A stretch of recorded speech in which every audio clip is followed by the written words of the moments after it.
restraint, caught up in the games they play.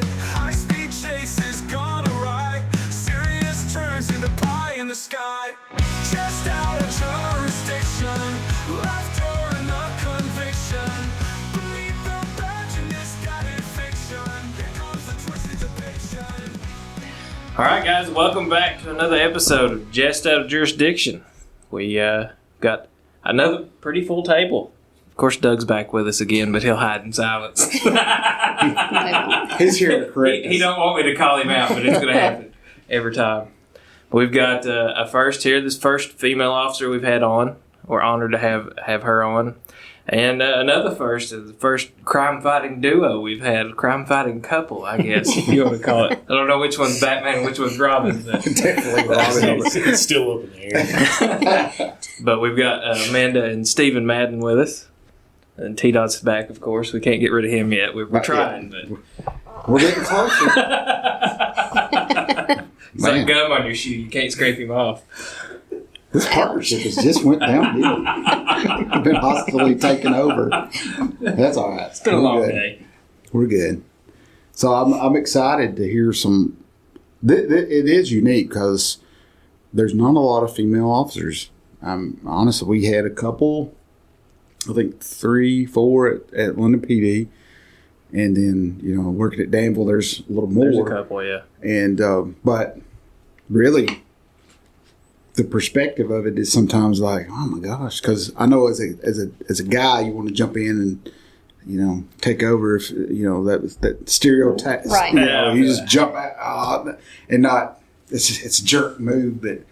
I'm pretty confident she handled it. I know she can handle it. Yeah. How many often have you been put back in their place like, I got this? Yeah, right. I'm sure when it starts like that, but yeah. It's fun. Yeah, it is a different viewpoint, I guess, but growing up, I just always wanted to be a police officer, and I was told more times than I could count that I wasn't going to be allowed to be a police officer. I got told even the year before I started the academy that this was from a work colleague, that I was too short and didn't meet the height requirement. They were very serious, and I'm like, that's not. They try to drag out books, and I'm like, that's not accurate. What year did you go through the academy? 2015. Huh. Okay. Yeah, it was a. I was the only female in the class until what week was it? About halfway through. Week 11. Yeah, so we actually were in the same academy class. Oh, so awesome. we married after the academy, obviously. Right. But our families know each other. So, but yeah, so week 11 or something, week 11, week 12, something like that. We had another female that got cycled in. She had a shoulder injury, so that was different. But only female in the entire academy class obviously was interesting, also. But I pretty much got treated like one of the guys. I got pretty lucky with our class. Did they put you in leadership roles? Yes. I was going to say, I have noticed just about every academy class, the females, they will put them in leadership roles. And I don't know if it's to toughen them up or... Usually it's the adjutant. Yeah. If they have military experience, I guess they'll be, what were you? Squad leader. Squad leader. Yeah, squad leader. Yeah. So, Team 2. yeah. Yeah. So, but yeah, I think it is to help just get them incorporated so they don't feel left out or forgotten about, I guess. Right. I don't know. We had some females in my academy class too, and there was only one that made it, but she was the class leader. Mm-hmm. She made it through with us. The one of them, I remember we were all lined up in the hallway, and she had, they were doing uniform inspection and everything, and she had her orange gun and her duty belt upside down. It's all hanging out. I was like, yeah, she's not going to make it. She ended up, she dropped out during firearms squall. So. And not because she was a chick, just because she didn't have it. If it had been a guy, she wouldn't have made it either. So, yeah. Yes. Right. Yeah. There's we have seen our fair share of officers who could possibly carry their gun upside down at any given point in time that just didn't make it. Thank Ain't God. that the truth? But yeah. So y'all were in the same class, and did y'all police the same agency then? Not at first, no. I actually was with Brea PD at first, Okay. and he was with Richmond PD. The big city. Yep. Yeah. The whole 45,000 of them. Well, it's bigger than here. That's right. Yeah. Richmond and with Eastern out there, I go up there a lot. I've got a daughter in school there, and up there quite a bit, and I feel pretty safe up there. You know, I don't. Seems like you see somebody, and I think one of the deals with that is there is a police officer everywhere because of the academy.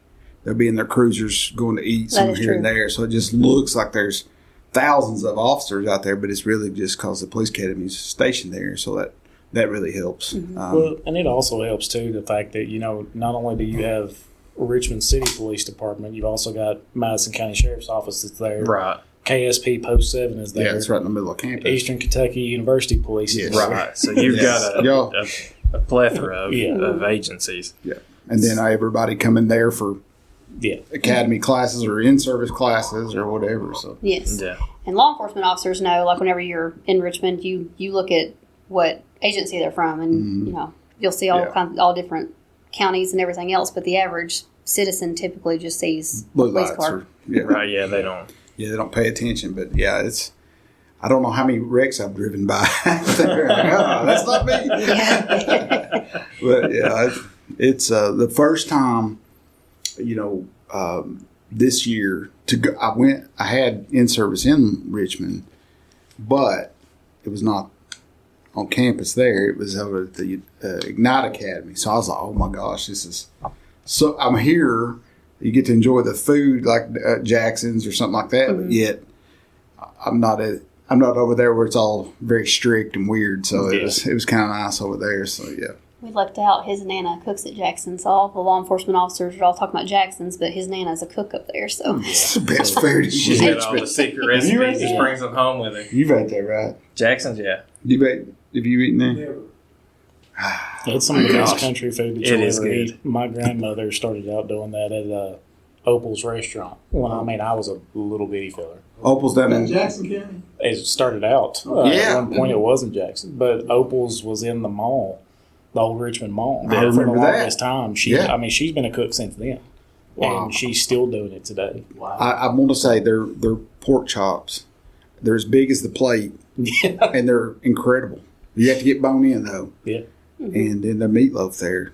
I not to slide in advertising there or anything, but hey, Jackson's in Richmond. Hey, we're all really in. good. Plug whatever you want to. It's fine. I still don't know, but it's good though. But it's it incredible. really is good. Well, there used to be a place, this is now, I'm telling my age now, back in the 70s and early 80s. When you were just Ma born. Kelly's. You remember that? What was it? It was Ma Kelly's was the name of the restaurant. I don't remember And that it was a one. house. You actually went in, just like you walk into somebody's house, you go into the kitchen and they cooked and you served yourself. And it was kind of unique, really. And they had everybody, all the students there, on campus, they visit there quite often. They'd sign their name. The walls was just covered in signatures. Oh, that's cool. It Yeah, was, that is yeah. That's where you find some of the best food, though. Is It little is. hole in the wall places. Little hole in the wall. Absolutely. And Jackson's is that way because all these professors and all the instructors over at the academy, that's where they go eat. Oh yeah, absolutely. And it's I guess we need to keep it a secret. All the 3 people that's listening right now, but it is amazing food. They're fried taters though. Oh man! So yeah, there's a plug for Jackson. Maybe send your money our way. Yeah. Or just send us a free coupon. A free pie, We'll just right? go up there and eat. Yeah. But yeah, it's fun. So you were at Richmond. You were just patrol unit. What all did you end up doing? Did you go in? So I started out there in 2015. And I was just doing patrol. I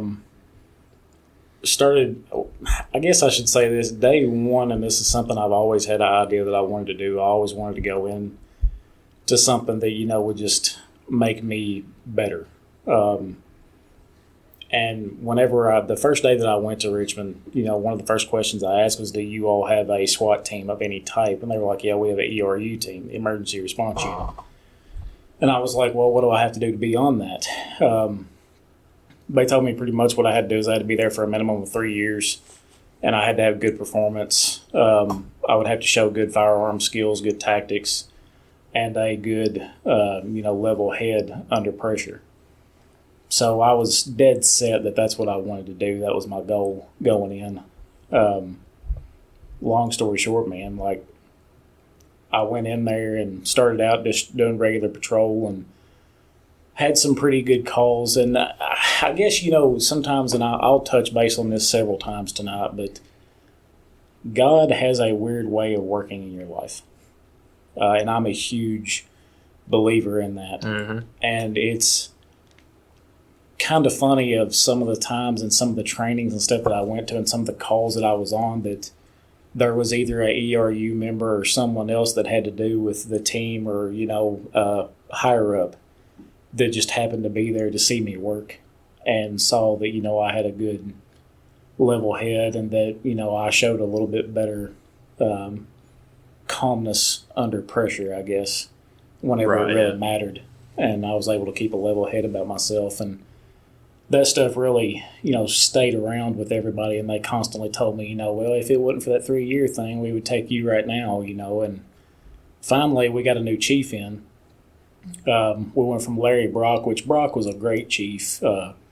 He was a little firm, but he was always consistent. That's you knew what you had. You knew and that's something I appreciate, man. Like, I don't care if it's good, bad, or ugly, but be the same with everybody every single time. Don't have 4 or 5 in your pocket that's your favorites that, they can get away with murder, so to speak. But then, somebody else has, a small stain in the floorboard of their car from the last person they arrested, and they get written up for it. Right. I can't stand stuff like that. So we went from Brock, who was a great chief, and we went to Ebert. And Ebert was a pretty good chief, too. A little more of the politician side than what Brock was. Yeah. But, it's just his way of doing things. And I just kind of asked him straight up. I was like, if I can outperform a 10-year officer in physical fitness, shooting, thinking ability, tactics, if I can outperform a 10-year guy and me only having a year and a half on, then does that not say something good for me, or is that just bad on him? Why would you take him over me just because he's been here for 3 years when he doesn't meet the standard like I do? So that's just something I asked him. He's like, well, maybe it's something we need to roll around in our head. So I kept kind of pushing, and finally they just decided, we're going to rewrite the policy. You only have to be off of probation, and you have to be approved by every single team member.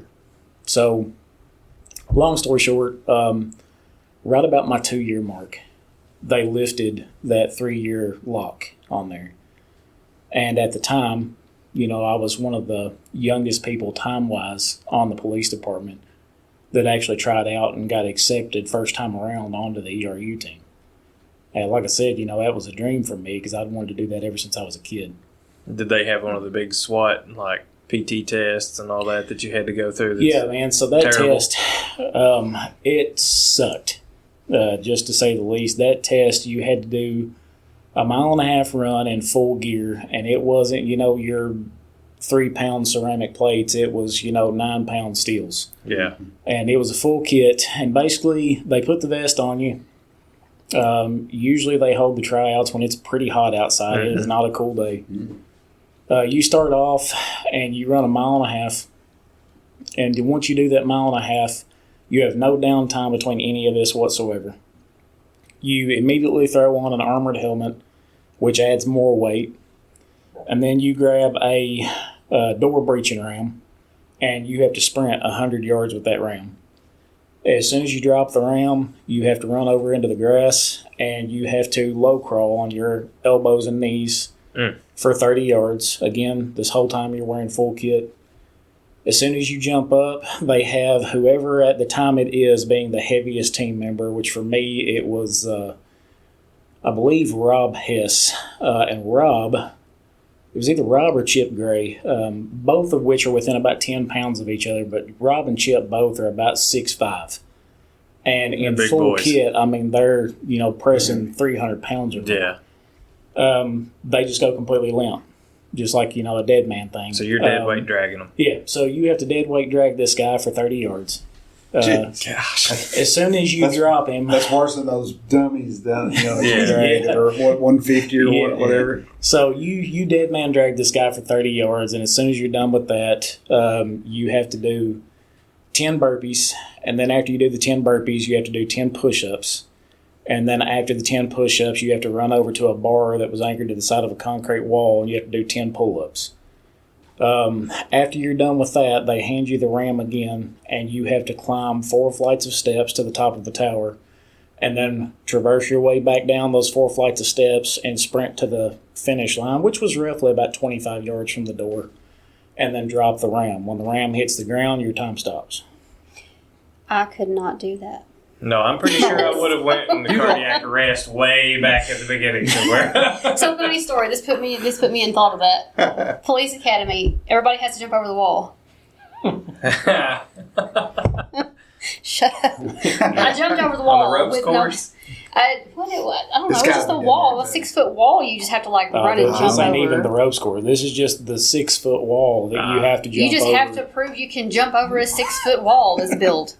I don't remember that. Yeah, I didn't have to do that. You want to know what? Really? Yeah, I didn't have to do Well, that. let me just tell you, I They sure looked at me and did. said, yeah, he can't do that. I'm 5'2", so I had to do the vertical jump in the class, but they took they took it out. NBA? I think we're doing that. Yeah. Yeah, that was in my class. Like Well- I had to do it in initial pops, and then by the end they took it out.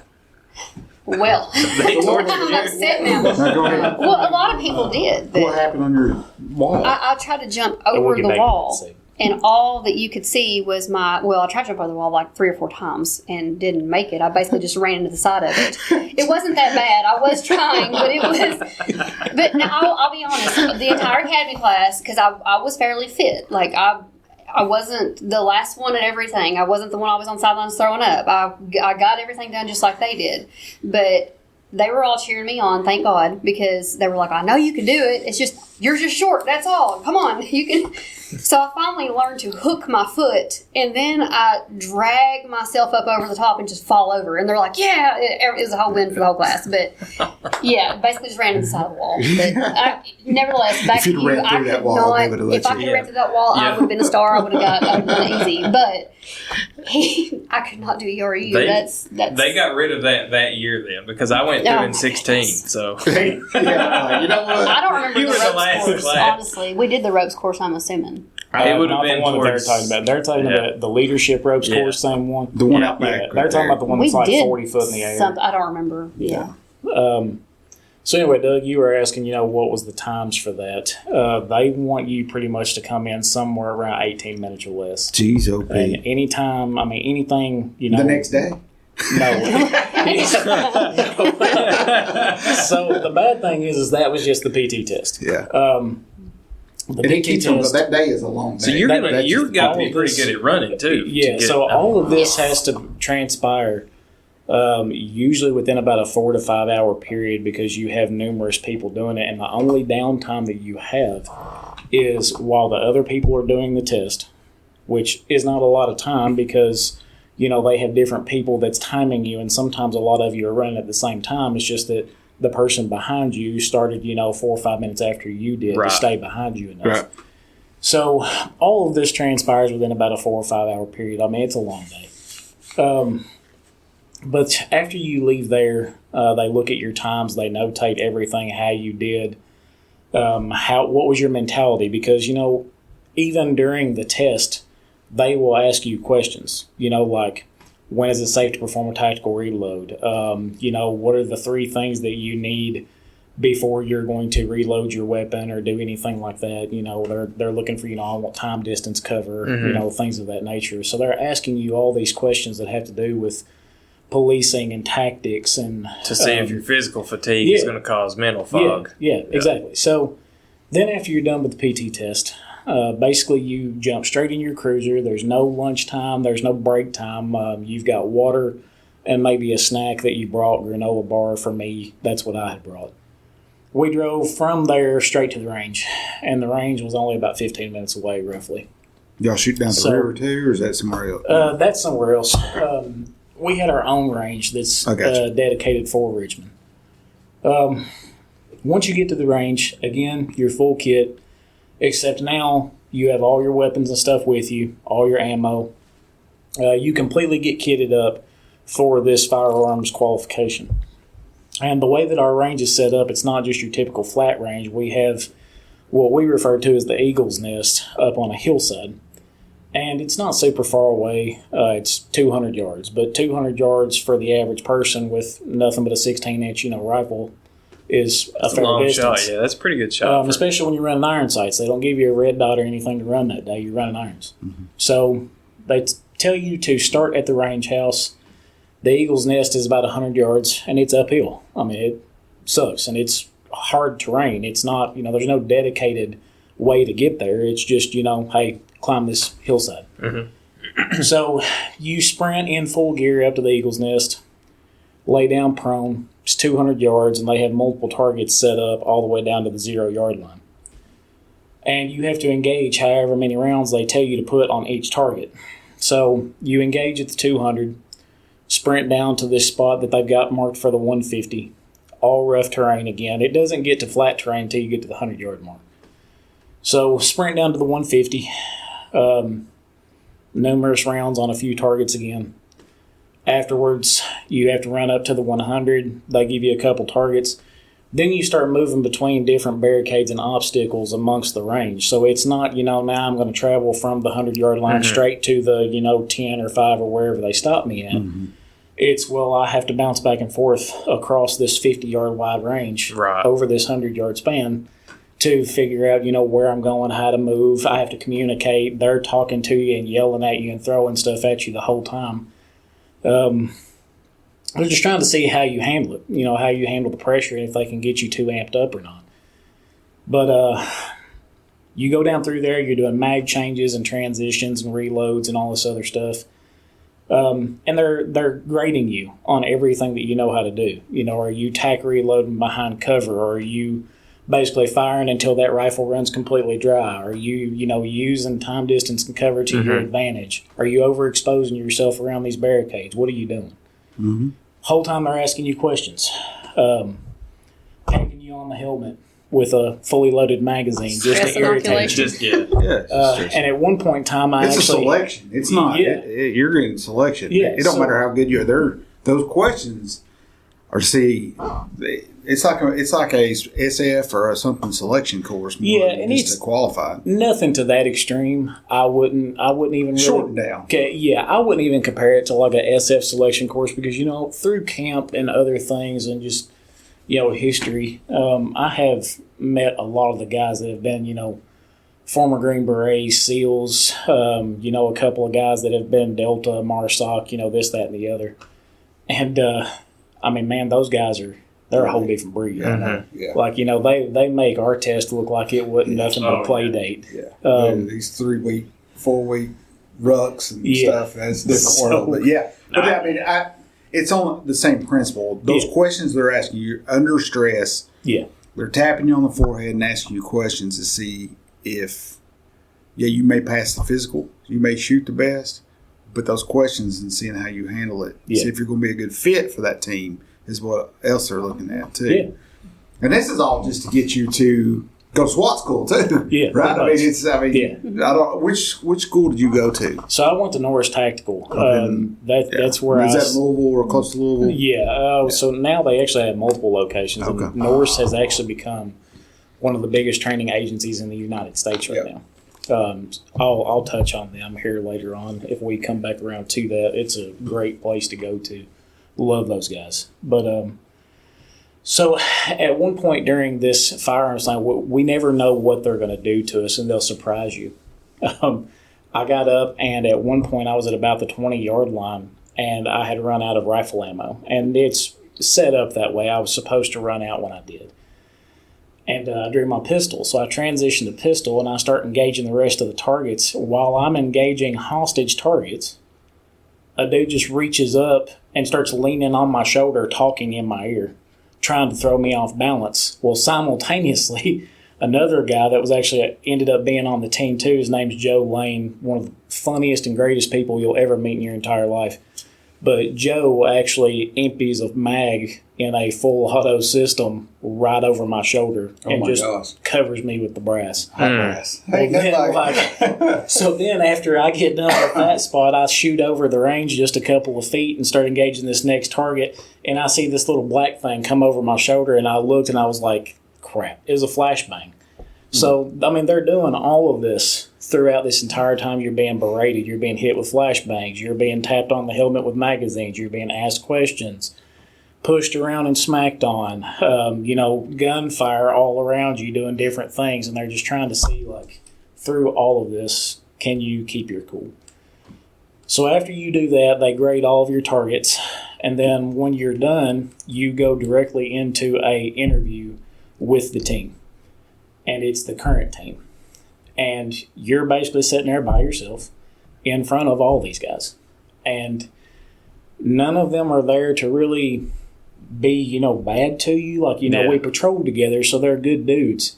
But at the same time, like, they're not just going to accept me if I'm lacking in, a huge area. So, basically afterwards you sit down and they ask you, this 20-minute questionnaire, and they'll throw stuff at you that's not normally on their papers. Like, how do you feel about the fact that you may not come home? Are your wife and kids aware of that? How do they feel about it? Have you spoke with them about it? And you have to do this interview. And again, all of this is just boom, boom, boom, one right after the other. It's not I have X amount of hours between this event and this event to prepare. It's, let's hit all of it at one time just as fast as we can hit it. And they all had to accept you. Like, if one member of the team said no, like, that was pretty important. That was the It had to be unanimous. Because if it wasn't, then you've got one guy who might not have your back, I guess. That's tough. Makes sense. That is tough. That means you've had to treat everybody good and been like showing off for these guys that you can handle yourself way before you knew you even wanted to go to that school. Yeah. They were judging you because obviously they could come back and be like, back when he first started, I saw him here, or he really made me mad or something on this or something. You never know how guys think. And I know they're forgiving. I know we're a bunch of type A's anyway. We're going to butt heads, but And again, man, like, sometimes it's just kind of funny how God works, because, it was like a month before that, they sent me to this training course with the FBI. And do you remember when they demoed the tower that was on EKU? Yes. And they rebuilt everything? Yeah. So they were in the middle of demoing that tower. And they basically told us, like, look, if you all want to use this place as a training site. You talking about the tall? Yeah.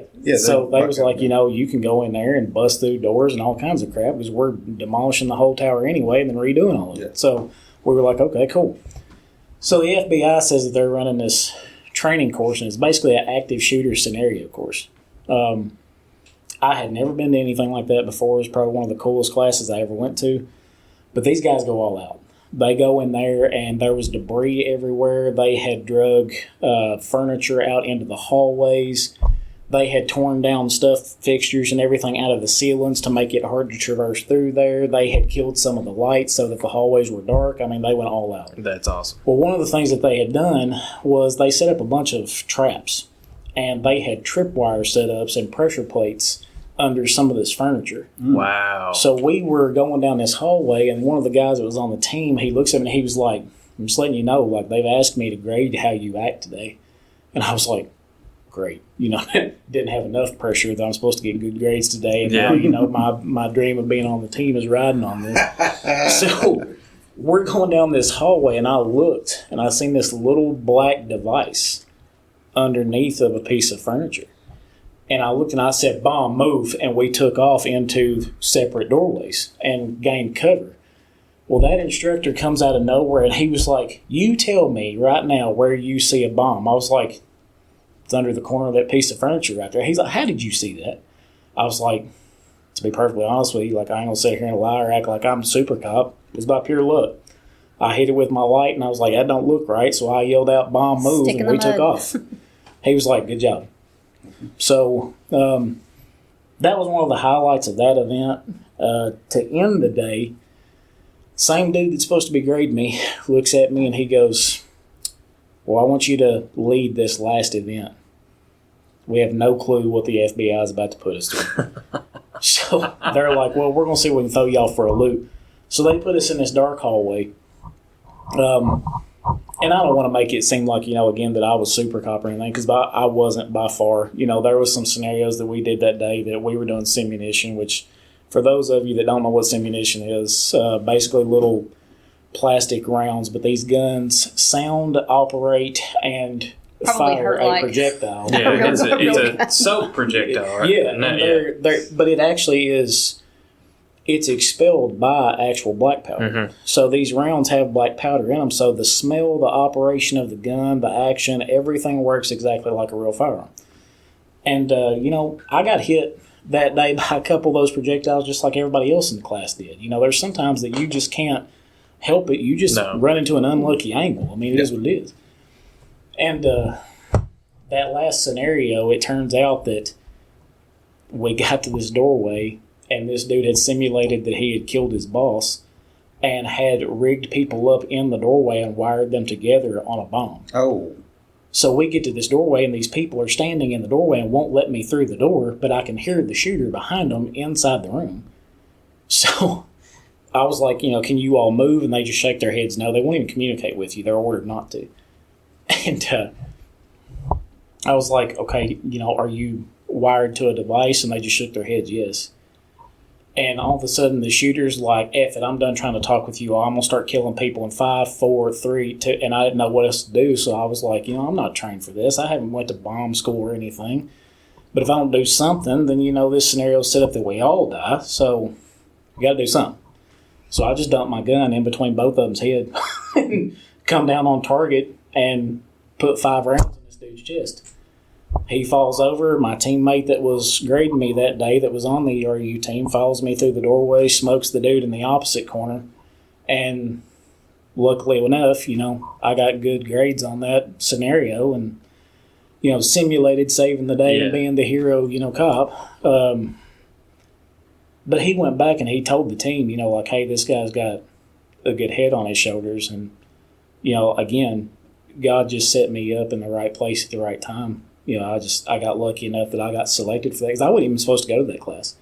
Somebody else dropped out last minute, and they come to me and they were like, hey, you want to go to this? I was like, sure, why not? That's awesome. And I thought the FLETC active shooter school was cool. That's weak. Yeah, it is now compared to that. I drove all the way to Wattsburg for my active shooter stuff. The first one, when we all had to go, me and Joe, and I was running through the basement. It's 2-story. The scenario was upstairs. I'm the last guy in. I've got the rear guard. I was like, I want to go, but I want to be last this time. Because we was tired. We'd run, I don't know how many scenarios. And sure enough, to speed things up, the guy comes around to let us know we're up top. Fires a round down to get everybody's attention. That stinking sim round hit me right in the ankle. Yeah. He wasn't even trying to. So that accidentally out of it. I was like, I'm out. Never, no. You weren't supposed to guess it, but I'm hit. Yeah. I was like, I'm out. But, it was just, that's just how it goes sometimes. Accidents. I felt so bad for Bert when we done rapid deployment, because they picked him to be, the Op 4 or whatever, So he was the bad guy, hostage taker, and it was, you dump in, take your corners, shoot. So he was getting shot. They give you that front face mask, but, we're in a room like this. He's in the middle of the hostage, so he's getting back of the head with sim rounds all day long. He's bald. I took the stops course and got hit in the leg right above my kneecap, and I wore it looked like a bullseye. How long? It was bruised. Weeks. It was literally weeks. It was over a month. And you were talking about taking just a bad angle or catching a bad angle. Sometimes you can't. Stops course, when we went through it, that opened my eyes quite a bit, because there was one where he was ordered, the op was ordered to take a shot as soon as my door popped. Mm-hmm. Well, the guy that was shooting, he could shoot the balls off of a gnat at 40 yards. So, as soon as my door popped and I leaned out, he hit me right in the goggles. I was like, I'm done. This traffic stop's over. That was your day. Yeah. I was like, wait. I haven't even made it out of the car yet. Our buddy Danny, who was on the show earlier, he and I went to like so many academy classes together. We were roommates in the academy, and retired at the same time, all that stuff. Well, I think it was our third or fourth in service we had. We were doing stops or something, and high risk something, and I was the driver, the op 4. I was behind. I'm left-handed, so my gun was down here.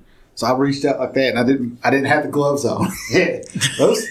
You will bleed with those. Absolutely. And The I was like, stop oh my scores, God. I was silly enough to, I just wore regular blue jeans that day. Yeah, and they were nah. like, no, you should have wore jogging pants and something a little thicker. Oh, well, Yeah, I found out that day. Yeah, you learned. I'm gonna learn today. I regretted that decision. We've dug them out of people's skin Oh, yeah. in training before when we Yeah. were training up there at the depot at the CQT houses. Yeah. If you catch one of those Close and you're range. close, You just got to suck it up you're and keep sitting there going. with a knife for the next 5 minutes, digging it out of your teammates' Oh, they on. hurt. Which is, if we didn't get enough of the simunitions and stuff, we own a tactical business too, and like do tactical training. And he does simunitions like once a month or something like that. Yeah, so I he get got shot one all up the the time. nose hole and came Oh out of my his. God. Did it come out of your mouth? Oh, yeah. So they pulled the trigger on me as my mask accidentally fell off. And this was a female officer that works for Lexington. She Yeah, was actually she involved in currently- this recent officer-involved shooting with Guy House. But she was training with me.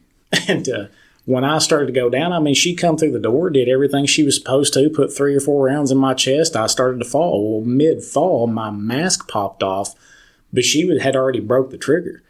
Well, that round went up my nose, and all of a sudden my nose just went to pouring blood. Because, that thing just like ripped through my nose. Well, I stood up. We cleaned up the blood, broke down the scenario with them, and I was like, man, my nose is like super clogged up right now. And I was like, well, when I did, I felt it hit in the back of my sinuses, and I spit it out on the floor. She was like, are you kidding me? I was like, no, I'm dead serious. Like, that thing was in my sinuses. It doesn't help that one of the other, I'm going to joke and call him a Neanderthal students, walks over and picks it up, and she's like, "Bleh." No.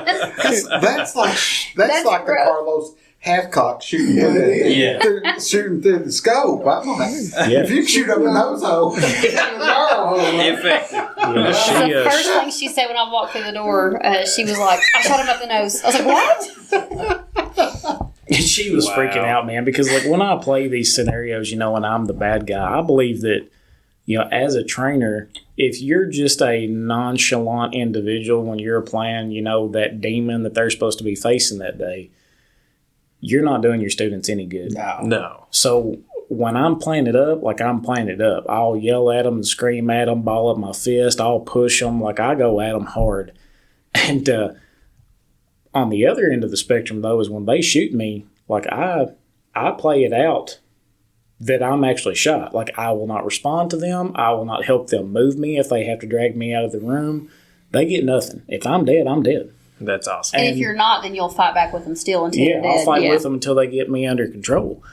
And, she was yelling at me. She was like, he's actually bleeding. And I was like, nothing. I wouldn't give her anything. And she was like, the scenario's over. And one of the other guys that I've been training for over a year, he was like, did you dig your corner? She was like, no. He was like, he's not going to get up from there and give you anything until you finish this scenario. I like your style. I've shot him in the nose hole. How can he be alive? So for the love of God, dig that corner. She was like, he's actually hurt. And I was sitting there and I was like, I'm not giving you nothing. He said, I lay there and was like, nope. So by the time I got up, there's this, 8 or 9 inch puddle of blood on the floor, and she thought she killed me. And I was like, look, it happened. gosh. Like, it was a simple accident. You didn't mean to, but that's part of training. If you ain't training, Just keep going. I'm serious. You got to train. I feel like we didn't put the resources in down here in our training. That's with a lot of departments. And I will say, with my first department, I'll go ahead and say I don't care who I make mad. I got made fun of at certain times because I took training too seriously, or I would actually go in and implement tactics, and some of the officers were like, okay, but the house is abandoned, we're just checking it before they bulldoze it down. And I'm like, okay, But so what let's if? just assume. And I got made fun of with that. Well, when I transferred and went to Richmond, the first call I went to, it was a guy that had died basically on his porch steps. And Right. I went in and started to, because at the first apartment, I was by myself most of the time. I went in and started searching the apartment. And I had another officer who ended up being on ERU with him later. He came through right behind me and started assisting with searching the apartment. And I was like, what is this? Like, what do you, and he'd say, I go right, you go left. And he'd yell clear. And I'm like, there's communication. Like, Yeah. it is different at different departments. That same exact officer, funnily enough, though, I'm not going to say his name. I didn't know he's colorblind. We were on the range together. And they put all the officers under high stress, like they go above and beyond at Richmond, I will say that. High stress long gun training that day. We pulled up in our cruisers and had to jump out and had to just run down. That was, what is it, 100 yards, something like that usually? Yeah. And had to just go through the course and, be behind a wall, shoot through a window, get down, yell, communicate with each other, move, whatever. Yeah. And he looks over at me and we're going down the course together and he starts yelling, which targets? And I'm like, the red targets. He's like, okay, which targets? The red targets. They're already. Which targets? I'm like, the effing red targets, stupid. He goes, I'm colorblind, stupid. I was like, oh, left targets. I felt so bad. I had no idea. How are you supposed to do that? Yeah. There's a guy that I work with up there now that's colorblind. So you won't hear him, like if there's a vehicle that he's trying to call out a bolo or something for, it'll never be a color. It's always a light colored vehicle or a dark colored vehicle. It's either light gray He or said it's because dark. I can't tell. It's light gray, dark gray. He's like, the only way I can tell if it's a red or green light is the position on the Wow. on the light. I used to think it was so silly. bad. There wasn't no such thing as colorblindness, but I think it is. I found out that day it was the truth. Not the hard way. But That's some good information to have. before- Yeah. So, touching base on what she's saying, though, with some of these guys, just thinking that doing stuff the right way, even though there's indicators that say that nothing might, may or may not be there. That stuff, again, God works in mysterious ways. When we were going through the academy, we were, probably 5-6 weeks in, Daniel got shot. We were walking by the officer memorial when we got the phone call. Yeah. Actually, So- oddly enough, I'll never forget that he had just gotten shot. So we get a phone I know call. where I was. We were, he and I were. I mean, it was like I was at school. I was, and I was like, what time it is? Yeah. It was in the fall, right? Yes, November. Yeah. November, and I remember it freaked me completely out. I was like numb almost, like what? Yeah. It's so close to home. Yeah, and There's nothing, It's man, wrong. that really prepares you for that or a phone call like that, especially that early in your career. Because, you always think when you want to go into law enforcement or, military or anything like that, you always think, hey, there's a possibility that I might not go home or one of my guys might not go home. I had thought of that numerous times before. I had done security for a few years. I had worked at the corrections facilities for a few years. It wasn't like I was green. Like I had experience under my belt. And it's something that you always talk about and think about. But nothing can prepare you for that actual event.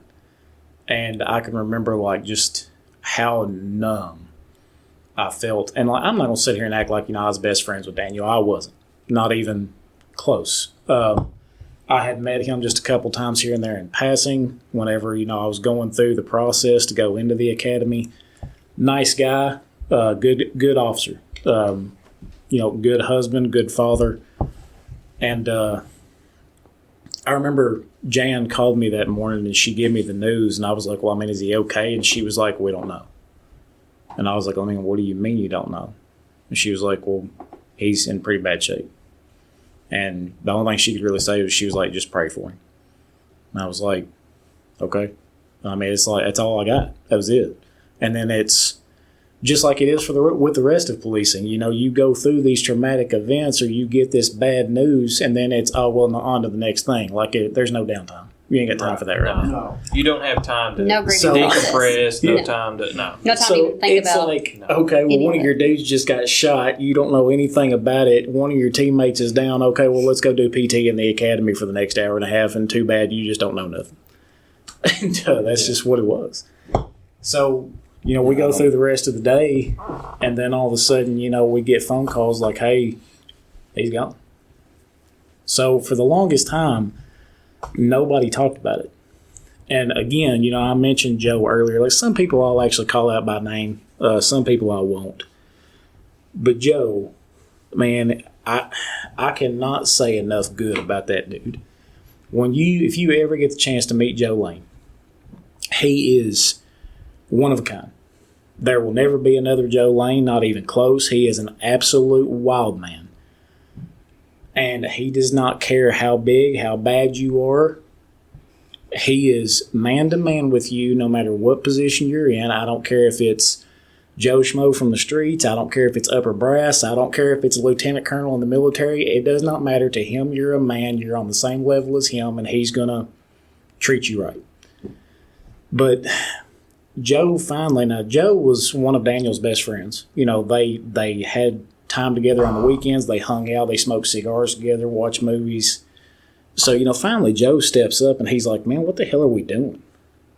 And he was like, we're not doing Daniel's legacy any good by sweeping the things that he possibly did wrong that day under the rug. Like, we should be learning from this and we should be talking about it. Mm-hmm. And he was like, straight up, Daniel messed up. That's just how he put it. And he was like, I wish he wouldn't have. And he knew better. But from what everybody has said, what happened is Daniel got to that place looking for the guy that shot him because of other felonies that this guy had committed. Daniel was a detective at the time. He was after this dude. And when he got there, the guy at the front door come out and he was like, there's nobody else in there. The guy had told the guy at the front door, if you let that officer in here, I'm going to kill him. So he already knew. And the dude still lied and told Daniel, nobody's in this house. They had no clue the guy was in the back room of these Section 8 housing units with a girl held hostage. And he had told her, if you say anything, if you let him know you're here or we're here, I'll kill you too. So, straight up, man, Daniel goes in nonchalant, doesn't pull his weapon, nothing. He was radioed for backup. Actually there. Yeah, Just so he complacent. believed it, that nobody was in that apartment. And he goes in and clears the initial room because, it's small Section 8 housing. The living room and kitchen is one open area together. Mm-hmm. And then you have a side bathroom door. And he went through the living room, looked around, looked through the kitchen, looked through the side bathroom door. And then when he stepped into the last doorway, which was the bedroom, when he stepped through that doorway, the dude stuck the gun directly to Daniel's temple and squeezed the trigger. Killed him. Straight up, lack of tactics. You don't believe anybody when they tell you a house is clear. It's never clear until you know for a fact it's clear. Absolutely. So, there's always one person there. And when you find one, you look for two. When you find two, you look for three. There's always a plus one factor until you know for a fact nobody's in that structure. And unfortunately, man, he just got complacent. And he went through, and what happened happened. But something Joe taught, and he's right. It's on the trainers too for allowing complacency to become so common. Yeah. At my first apartment, complacency, if you wasn't just chill, then you were over the top. Yeah. I fired my taser my first day by myself on the streets because turns out later on the guy actually had a gun in his waistband. He had stolen it from his grandpa. But I kind of caught some flack off of that because, we knew that you were going to pull we were going to pull a taser or shoot somebody. I mean, you're a female. That was kind of that doesn't make any sense. I got in foot pursuit. I chased after the dude back behind Goodwill. He cuts over to go back into a wooded area and he meets a barbed wire fence, turns around, throws his fists up. I pulled my taser out, didn't tase him at that point in time because I'm thinking, I'm going to fight him because I'm not going to use my taser because I'm a girl. Ding ding. But see, that right there, We're going to fight. that's a mentality that we all have. Yes, You've got it this is. Batman belt full of tools. You do. But what's your first initial thing? It's just a... No, I'm going to fight. Yeah. And that's exactly what I thought. And I came home mad, just as mad as I could be that day talking to him. I said, listen, I started to tase him, and I didn't. I started to put it back in the holster and drop my fist and just fist fight him right back there and arrest him. He had a warrant. That's why he was running. I was familiar with him. Well, he falls back because he gets tangled up in the barbed wire fence. He starts to fall backwards, and I'm like, I tased him after that at some point, but mentally, 48 to 72 hours, things get foggy. And I'm like, I don't remember why I tased him, but I remember something else made me draw and tase him. I didn't tase him when he threw his fist up, started coming at me, then he falls backwards, and I tased him. Something happened. I wasn't allowed to watch my body cam. They were like, you're going to probably end up getting wrote up over this, like had me all stressed out over it. And I was like, I didn't tase him for no reason. And they were like, you have to tell me now. I said, I'm not going to tell y'all anything until 48, 72 hours from now. That's whenever you are supposed to talk to me about it, and that's when I'll be back to talk to you about it. Well, see, that mentality gets you not very good friends in the law enforcement You realm. created your enemies. If you I buck created my enemies right there. a because, good department will have yes. your back in that situation, Yes. but if you buck the system at a bad department that has bad leadership, Yes. that will come back. And that's to what bite happened to me Yeah. on day one. That was my red sign. Come to find out, he had. I remember seeing it on the footage. Like before I even got to see my footage, I'm like, go back and look. Was he reaching in his waistband? And they were like, well, you can kind of see. And I was like, well, let me see it. Like 3 days later, we go to rewind it, and I said he was reaching in his waistband. Well, why couldn't you tell us that 3 days ago? I'm like, do we need to go back to the academy? I mean, what do you mean? That's in mental health class. It takes 48 to 72 hours. You have cortisol that dumps. Do I need to go through all this? Again, I created my enemies right there. Because I was expected to just lay down and take a write-up. I guess. I don't know. But come to find out. It sounded like they wanted you to fail to begin with. That there were one or two getting there that into absolutely it, did. There were one or I two, agree. and I won't get into it right now, but there were one or two that absolutely hated my guts, and I never even knew them beforehand. But it was because, and I won't say the term, they nicknamed me certain things that had no business being nicknamed for me, gave me a really hard way to go. And like I said, come to find out, I tased him, and it was in the body cam footage. He was reaching, and they found out. One of the other officers told me that I went to the academy with. He was like, by the way, they didn't tell you this, but I took a stolen gun police report from his grandfather. He stole the handgun from him earlier that day. Yeah. I mean, I knew. Now, I didn't arrest him at that point because he had been arrested so many times. He rolled out of the wires and broke the taser wires, and then I get hung up in the barbed wire fence, and I'm still trying to go after him. But, you know. So to give everybody that might be listening, a little bit of idea of what she's saying, because she's not just trash talking these guys. No. These are the same type of people that would be sitting in a public restaurant and pull their taser out in a public restaurant and point it at the TV with the laser on, with Obama on the TV, and exclaim out loudly, "That's not my effing president." And this is an officer public. in uniform. Yeah.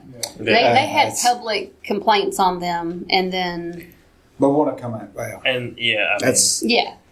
And we've all These double standards. we've all worked with that type of no. Yeah. officer. I mean, we've had a Never couple should have been a of cop in those, the first place. Exactly. Yeah, and that, and unfortunately, that was one of the only aspects of my career that being a female really hindered me. Leanne Boyle, I was on the department with her, one of a kind. I had some really, really good mentors at that department. That honestly, that just shaped me to be who I am today, even me being former law enforcement. I mean, they really taught me a lot about overcoming stuff like that and not letting people. You don't let people get you down just because they're doing something that's wrong. You got to overlook that and just brush it under the rug and realize that's their shortcomings and go on about it. But again, I don't. That was honestly that was even less of me being a female and more of what Standing up for Of yourself them, is really yes. what it was. You stood up. That's yeah. and them being very, very bad, bad human beings, not just bad cops. Mm-hmm. and in this profession, there is a stigma on female officers. And you better not complain because everybody knew you were going to complain. Yeah. But, and I will say that not all females are cut out for the job, but not all males are cut out for the job either. That's true. Ain't that That's true? true. So, and I mean, I've worked with several guys that shouldn't have been the police. I went through guys in the academy that didn't make it through PTO because they were cowards. Mm-hmm. I mean, so the same goes for both genders as far as that goes. It does, man. I mean, I'll build on that right now. So, you can't help but question, especially, as a male officer. Some of these little guys come through, they're still male, and you talk about the stigma. And you're like, okay, he's a little guy, is he going to be able to handle this stuff? But then some of the female officers come through, and you look at them, and you're like, I mean, is she going to be able to handle herself? I mean, you look at it in both aspects, both genders. But, I ain't going to call him by name, but we had an officer that, man, like, this guy couldn't have got me off of him in training with my hands tied behind my back. He was a joke. If he had a beat, and I've seen him actively sit on the side of the road with active domestic calls where people were getting their hind ends handed to them at home. And he would sit there and wait for another officer to pass him on the way to that call before he would jump in behind them and respond. Just so he wouldn't be first. Yeah, so it was because he was afraid. Yeah. But one of the things with her, we had just barely started talking in the academy. And, we always kept it professional, never did anything while we were at the academy, didn't have nothing to do with each other. We wouldn't team up with each other unless they made us. We had nothing to do with each other at that academy. That's respect for the academy, honestly. To the point that the instructors finally found it out at the end of the academy, and they said, normally this is a big thing that's frowned upon, but with you two, the way you treat each other, like, we're good, don't say nothing about it. Yeah, because the policy was we're not during the academy, and they're like, that never, okay. We had some squad leaders in our class that got demoted because of all that. They were like, graduate, but and we didn't. They were like, well, technically by the policy, there was no fraternization. They're like, by our policy, like you're good. Like nothing happened at the academy, and even when we would leave, knowing good and well when we actually got deeper into dating, knowing good and well we were going to leave, and in 20 minutes we were going to meet up at home. But we would leave in separate vehicles. We wouldn't even ride together out of the parking lot because we had that much respect for what they had asked us to do. They put us together in domestics and everything. When we first started talking, it was funny because, again, you can't help but question. And we were doing this drill one time. It's called Bull in the Ring. And basically, there was two different versions. There was you were either in the middle of everybody else by yourself, and they would come at you, and you just kind of had to deal with what was coming at you. But what they did was they split our class up into halves. Well, half of you were on the inner ring, half of you were on the outer ring. The outer ring's job was to give the inner ring heck. Well, every time you had to fight that person for 30 seconds to a minute, and then when the whistle blew, you moved to the next person to your right, and then you did it again. Yeah. And we did this with 8, 10, 12 people because they wanted to see, they were trying to smoke you. So I get to her. And I'm like, I've got a little girl at home, and she's got a son at home. I don't want to have to worry for the rest of my policing career if my girlfriend, fiance, wife, whatever, this comes to pass. I don't want to have to worry about every day if she's capable of handling herself or she's going to be able to come home. We're going to get this over with here. So here's our first domestic. It's like counseling. So I'm like, dude, I outweigh this chick by 100 and something pounds. And, I'm not a small guy. I'm a fairly stout guy. And I'm like, I'm just going to give her hell. I'm going to see how she handles herself. And again, being a female, I never once wanted anyone to go easy on me because that's not how it works on the street. Right. So I was like, man, I'm going to give her hell and see how this plays out. Like, I'm going to make her prove to me that I don't have to worry about her on these streets. So I did. Jumper and them guys were watching too. Yes. And I'll get to that in a second. So Brian Spencer, he was in there. Jumper was watching, and it was hilarious because I got on top of her and pinned her down. Well, I was like, I'm just going to bear my weight on her because, again, I weigh her by over 126 pounds. Yeah. And I was like, I'm going to bear down on her, and I'm just going to give her hell. Like, I'm going to make her fight out from underneath of me. Dude, all of a sudden, I got the sharpest pain in my chest. I squalled out because I was like, what the is that? She bit the shit out of me. It threw him off for it threw him off for such the shortest time that I was able to like do the hip thrust and it made him off balance, and then I swept his arm and then I got him off of me. And I'm not talking about like just a nibble. Like, I had teeth marks for weeks. She took off a nipple. Yeah, she bit me right there on my upper chest. She bit the shit out of me, and I squalled out and come. And of course, Brian Spencer, he comes around. He's like, "What happened?" I'm like, "She bit me," and he starts dying laughing. He's like, "It worked, didn't it?" Yeah. He said, "I don't care if it's a brick. I don't care if it's a rock. I don't care if it's a hammer. A fair fight is not a thing on the street." There you go. Congrats. So after that, I was like, you know what? All right, if she's willing to go to actually like teeth and nails to get out from underneath of somebody, then she'll be okay. You should have thought about that when she started spitting her mouth guard out. But I did too. I did. It was too late as she had already sunk her teeth. I spit it out and bit the crap out of him. I didn't care. He had to feel teeth. Mike Tyson. There you go. Good thing she couldn't get to an ear. And honestly, like I never once asked anybody, like I said, to go easy on me, because that's just shortening yourself and training, right. Yeah. But Doug, how many times did we fight growing up? I mean, he was at the house a lot, and we played around. Amanda. There you go. Let's put you up there better. I've known her ever since she was this high, and that's little bitty. and she's copperheadish. Put it that way. Marrying a copperhead. Especially on the fang part. Yeah. She was a good girl, but now I never doubted in my mind when she became a police officer. I said, she'll be all right. Yeah, she's tough. There's no doubt in my mind that she'll be able to handle herself. With that being said, do you feel like as a female out on the street, because the same goes for little guys like he was talking about, do you feel like you were tested more like by suspects and stuff? Because you get a guy that's 6'4", 300 pounds steps out of a cruiser, it might change somebody's mind, but you get somebody that's 5'3" in John Whitehead. I'll tell you what happened with the whole taser incident. What that done to me was it told me that no matter if I was right or wrong, there were certain people who were going to make me out to be wrong. So I may as well do what I needed to do anyways. Yeah. Period. Exactly. If I had to shoot somebody, there was some people were going to say, "Oh, it's because she's a little female and she was afraid." Whatever. Let them talk. Our Never had to shoot philosophy anybody, was always, we might be wrong in the morning, but we're right tonight. So. Right. Exactly. Yeah. So, That's never how admin works, though. Admin doesn't. Well, it's 2020. Hindsight's 2020. But I tested.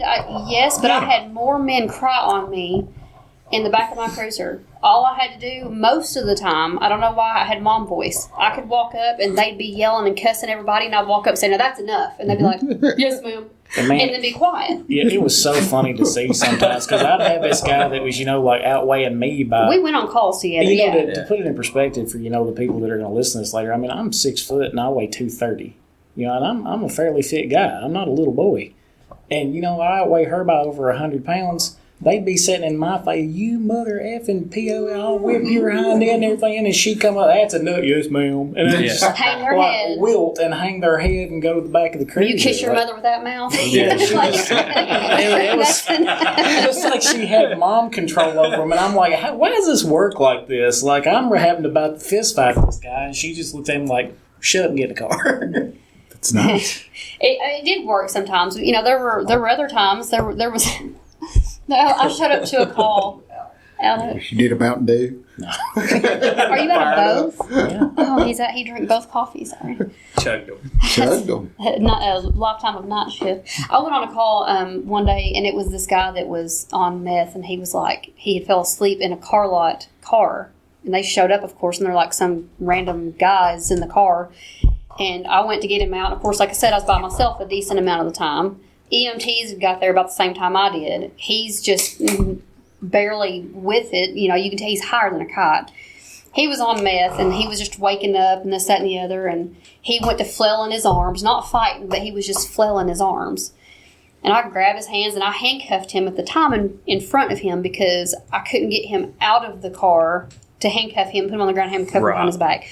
This big brute of an EMT is like, "Here, I'll help you." I'm sure, I don't care. That's fine. He always goes hands on anyways. So I handcuff him. We put him in. We're worried about getting him to the hospital because we don't know like how close to overdosing he is. He's kind of going downhill somewhat. Well, he lifts his hands up and tries starting to fight everybody in the. I'm like, well, I'm going to have to handcuff him to the rails or something. Not really thinking, for real, not really thinking. I take his hands and I slam them down in his lap. Well, it hit him between his legs. And he was like, and he starts like, I'm like, dude, stop trying to hit people. And of course, I'm already in the back and I'm getting like, I get car sick. I'm like, oh, y'all are going to have to get us to the hospital. We get up there and then I leave and I go on other calls. I get a call from dispatch back. They come over the radio and they say, you need to go back up to the hospital because he is claiming that he had $1,000 stolen from his wallet. Of course. I said, tell him that Officer Madden will be right back in just a few minutes. She came back over the radio and she said, he said disregard because you were too mean. He didn't want to deal with you. Okay. Punch him in the balls. Okay. I walked in anyways. I was like, I'm going to go by anyways. I knew the nurse was there that day and I called and I was like, is he being good? She's like, yeah, he's been a little bit ornery. I said, I'll be right back up there. And I just walked by and he was like, get her away from me, just screaming. I'm like, look, I'm not going to come in there. I'm not going to get y'all agitated again. Just chill out. Did you really have something? I knew he didn't. He's like, no. I said, we'll be good or I'm going to come back in there. I'll be good, I swear. He just got quiet. That's funny. I actually had that effect. We worked with, she was Ashley can handle herself. Ashley can handle herself. Yeah. She could. She had that lower body strength, so she was. One time, her and I worked with her quite a bit, not, we was walking outside and she didn't have a hat on, we was in BDUs or whatever, Class Bs. We was at Walmart and there was a storm coming and we was looking for a shoplifter that ran off. We just walking through the parking lot and this storm's coming and all of a sudden her hair stands straight up. I was like, we gotta go. We were running. We were getting down. I was like, the best indicator of getting struck by lightning I've ever seen. It was wild. Oh, man. Yeah, that probably freaked me out too. Yeah, I was like, speaking of lightning and storms and stuff, this is probably the last thing because I really want you to tell on Camp Hero. But I went on a 1046 injury accident on 75. Going south right there in Berea. On the interstate, a semi had went through the wall. Turned out there was nobody actually really that injured at that particular thing, but there was debris all over, had the entire interstate shut down except for the emergency lane. It was poor. It was the type of rain that when I jumped out of my car, I instantly had water like at the median. I had to jump over the median. Yeah. I had water inside of my shoes. Yeah, it's great. Yeah, just a great day. Like, okay, well, this guy blows around the semi and almost hits me with his car. And, of course, I have never wanted to put a mag light through a window so bad in my life. But I didn't. It's frowned upon. It is frowned upon. So I didn't. I held my composure. I didn't. And I flagged him and stopped him. I'm like, he pulled over real quick. He's like, I'm sorry I didn't see you. Well, I give him the best, 10-minute timeout I can. I had to write him a ticket. I'm like, I don't have time to transport him for reckless driving and do all this, that, and the other. I'm going to write him for a seatbelt and careless driving. We'll just deal with that. Dang. But I'm going to give him I really could have. I was mad. I should have just let him go, but he almost hit me. Yeah. Well, I'm like, you know better than that. You're not supposed to do this. You could hit and kill somebody. You could have hit and killed one of the other officers, and and there's victims over here, and I'm telling him all this stuff. And he's like, looks terrified. Humans have so many different ways that they project emotions. He was terrified. Okay, whatever. Maybe he's had a bad experience before. Turn around and walk back to my cruiser and start to get in, and my sergeant said, Amanda, I'm like, what? He's like, you might want to wipe your face. I wiped my face, my cheekbone, and I looked at it, and I had mascara all over my face. It was so thick running down my face. He's so scared of you. I said, She was a demon. he said, that poor man, let him go. He was laughing. He said, just let him go. And I said, I'm not letting him go. He said, just let him go. I was like, why? He said, you have scared him. He's never coming back to Kentucky again. I mean, dang. He still has nightmares about that. Gene Simmons From there that from point Kiss. on, I used waterproof mascara every time that I went to work after that I like because seeing that. it was. I mean, the look on my face was like, I was like, ah, oh.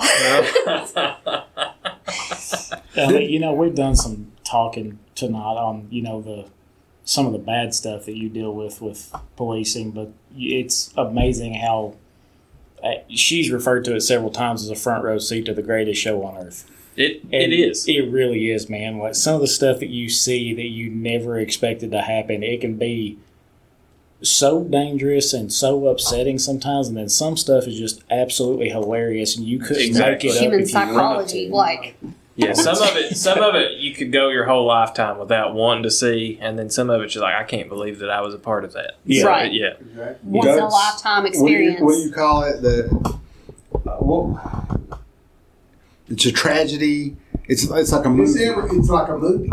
Yeah. I mean, you got And the public determines. You got drama, you got comedy, you got suspense, you got thriller, you got it all, and it could all happen in one day. Yeah. Mm-hmm.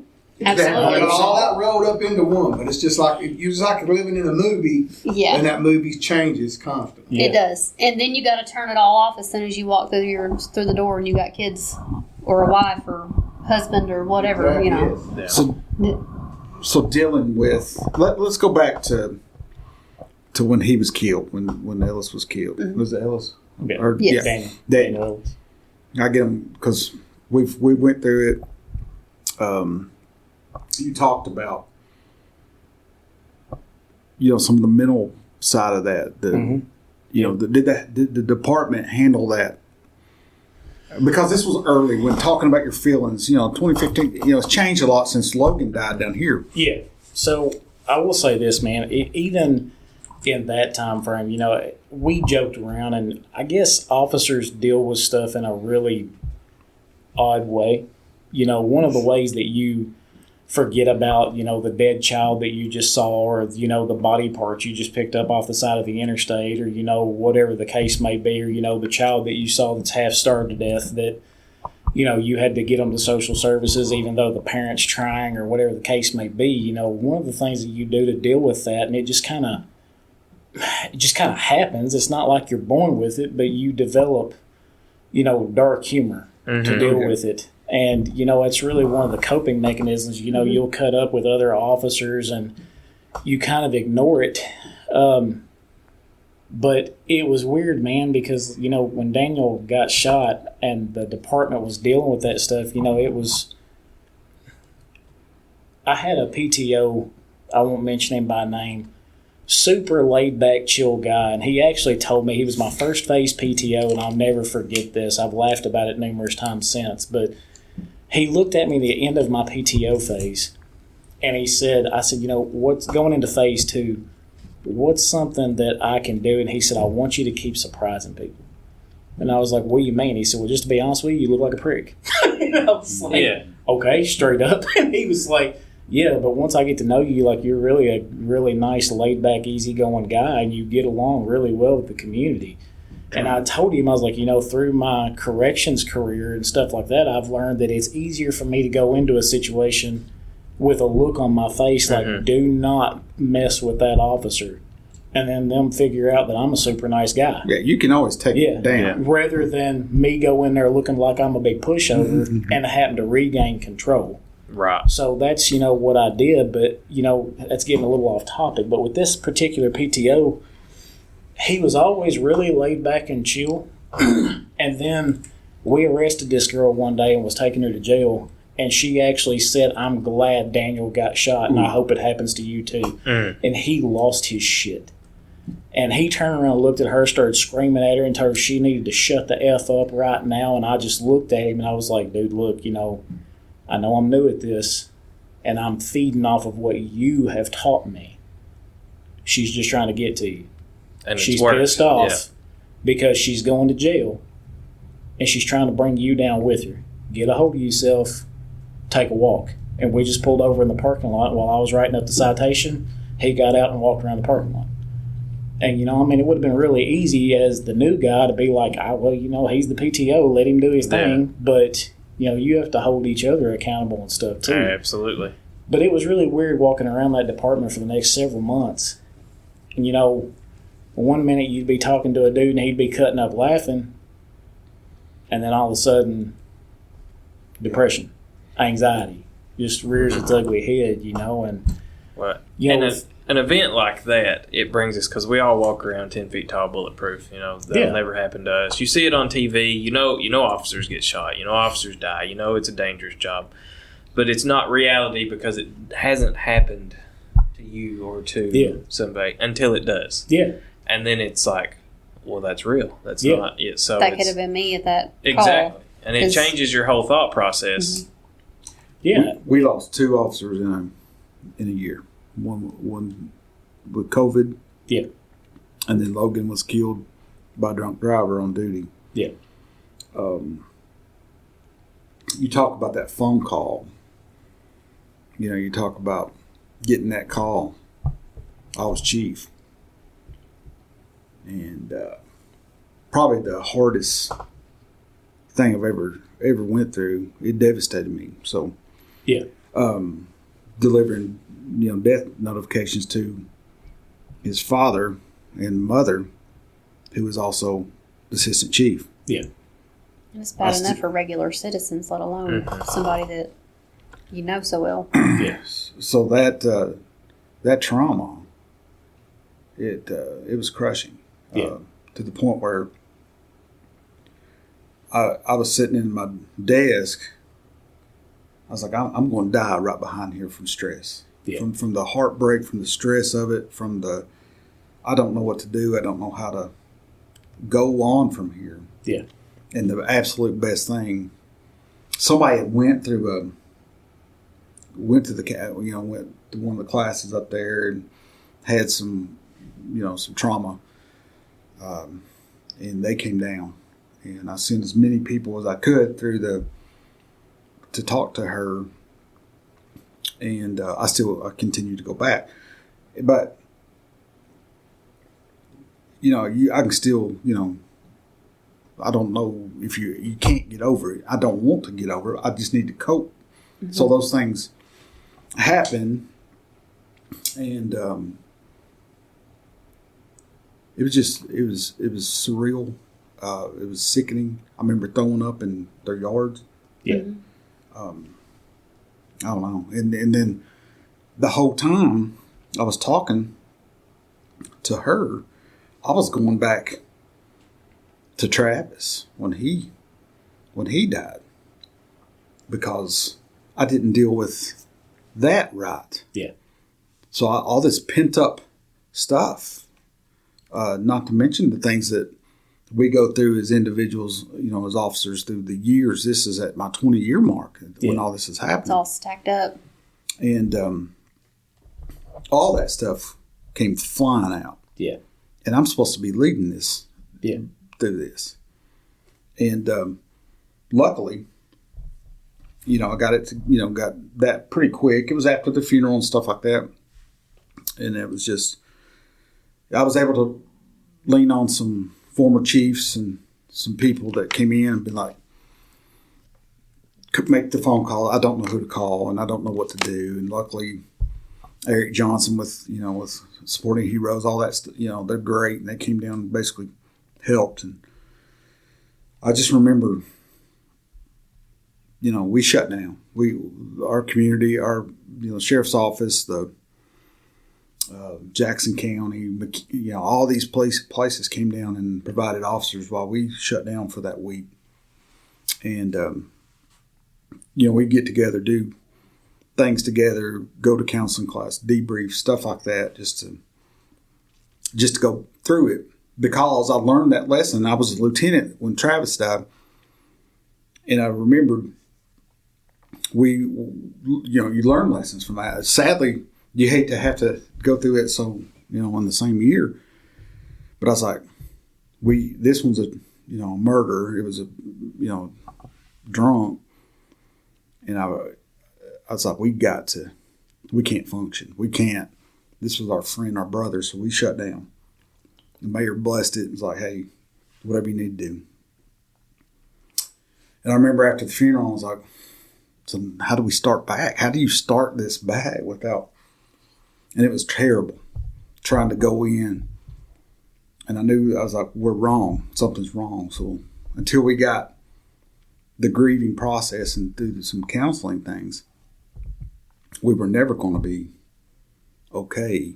And, maybe that's a good segue into Camp Hero and trauma and the things that we go through. But tell us a little bit about what you are doing with them. Or are you volunteering with them too? Do you do? Yes. I don't get a chance to do it as much as him, but yes, we both volunteer with Camp Hero.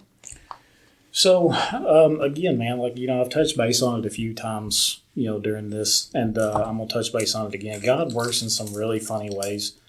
And I'm going to tell just a real quick thing and then dive directly into how this has helped me with camp. When I was working for the jail, I used to sit and I would actually write poetry about different things. At the time, I was married and we had a child, a little girl, and she's actually my oldest daughter now, out of the 3 daughters that I have and 1 son. But me and my ex-wife were having trouble. And we ended up, long story short, I caught her cheating on me. We had been on some rocky roads for a little while. She started seeing some other dude behind my back, and I figured out about it. So I confronted her.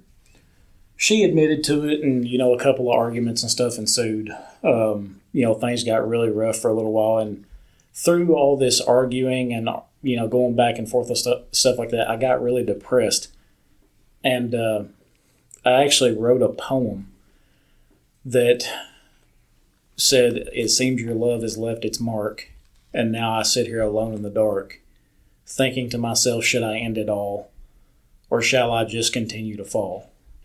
Well, not anymore, because tonight I've decided I'll no longer fall. Tonight I've decided to end it all, so tonight I'll sit here alone in the dark, and everyone will hear this pistol leave its mark." So I wrote that with the intent that Horrible time. hey man, that's our lives, isn't it? So I wrote that poem with the full intent that night when I got off work, I got off at 8 in the morning, and I was going to go pick up my little girl. She was just learning to talk, and we were just going to have the greatest day that we could possibly have. And I went and got her, took her to the park. We had breakfast together, went and got ice cream, did all this stuff together, went shopping, and just, had a really good day. And I was sitting there on the couch and I was watching her play in the living room floor, knowing that night my plan was to take her back to her mom, and then I was going to eat my pistol. That was my plan, straight up. So I was sitting there watching her play, and all of a sudden, man, I just broke. Like, I threw my face in my hands, started bawling my eyes out, because I knew it was going to be one of the last times I ever saw her. And all of a sudden, her hands reached up, and she pulled my hands off my face, and she hugged me, and she said, "I love you, Daddy."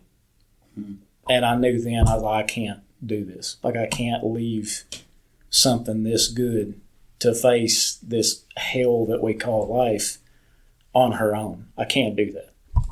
So at that time, man, like, it's odd because I've talked to some of my friends from the jail that I'm still talk to now. Man, you have no idea, because, for the longest time, you talk about the stigma behind mental health. Like, for the longest time, if you thought about killing yourself, man, you didn't need to be a cop. You were crazy. And people don't understand that you have trouble regulating your emotions because, you just scooped this person's body parts up out of, this guy's house But hey, we said that we were going to go surprise this kid at 3:30 for their birthday because they love the police. So we're going to run up there in our uniforms because they want to see a bunch of cops for their birthday. Right. Smile and So now I got to go from, well, I just got done washing blood off my hands from a kid in a car crash to, well, now I got to go smile at a birthday party. And then 30 minutes after that, well, Who knows? I'm going to a Right. domestic because these two people don't like the way that the chicken got cooked at Walmart that night, and they're pissed off about it, and it's petty bullcrap. You've got to be bipolar every Yeah. shift, every day. literally So, made to be bipolar. It's yes. super hard to regulate your emotion, and you need a support system to help you do that. And I didn't have one. I've told my friends, you have no idea how many times I smiled at you and cut up with you and cracked jokes thinking about eating my pistol after I left work that day. Yeah. And people just don't understand that. And it's not that I wanted to die, man. I just wanted the pain to go away. So the reason I say that is because throughout my career, that helped me, and I genuinely believe this, that God let me go through that because he knew that one of these days I was going to be a police officer and move from corrections into that policing field, and I was going to deal with people who didn't have a support system. And I could connect with those people on a whole different level than another police officer that had never felt that before. And I could genuinely, heartfelt-wise, understand what was going through their head and why they felt the way that they felt. And that to them, that was the worst day of their entire life. It wasn't that they wanted to die. It's just that inside they were hurting so bad, they just wanted the pain to go away. And they didn't know how else to make that happen, because there was nobody there to help them, and it was a stigma that, you know, if you wanted to kill yourself, like you were going to the nut house, man, that's just how it worked. Mm-hmm. So, you know, within probably, I'd say like the last, 6-7 years, mental health has started becoming a really big thing in law enforcement. Well, again, man, by sheer grace of God, I think that me and Amanda were called out of policing together, her in 2020 and me in 2021. For a reason. And we started off, we did our own construction business. We're still doing that today. We run our construction business full time. And we do pretty well. It provides for us and our family. And for those of you that don't know, I teach tactics and shooting and stuff on the weekends. I teach pretty much every weekend. It's something that I love doing.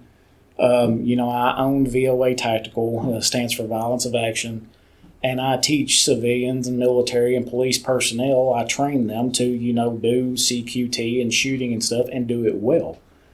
Self-defense. Yeah, self-defense, fighting, all kinds of stuff. Yeah. Put them through scenarios. I mean, we do all kinds of stuff.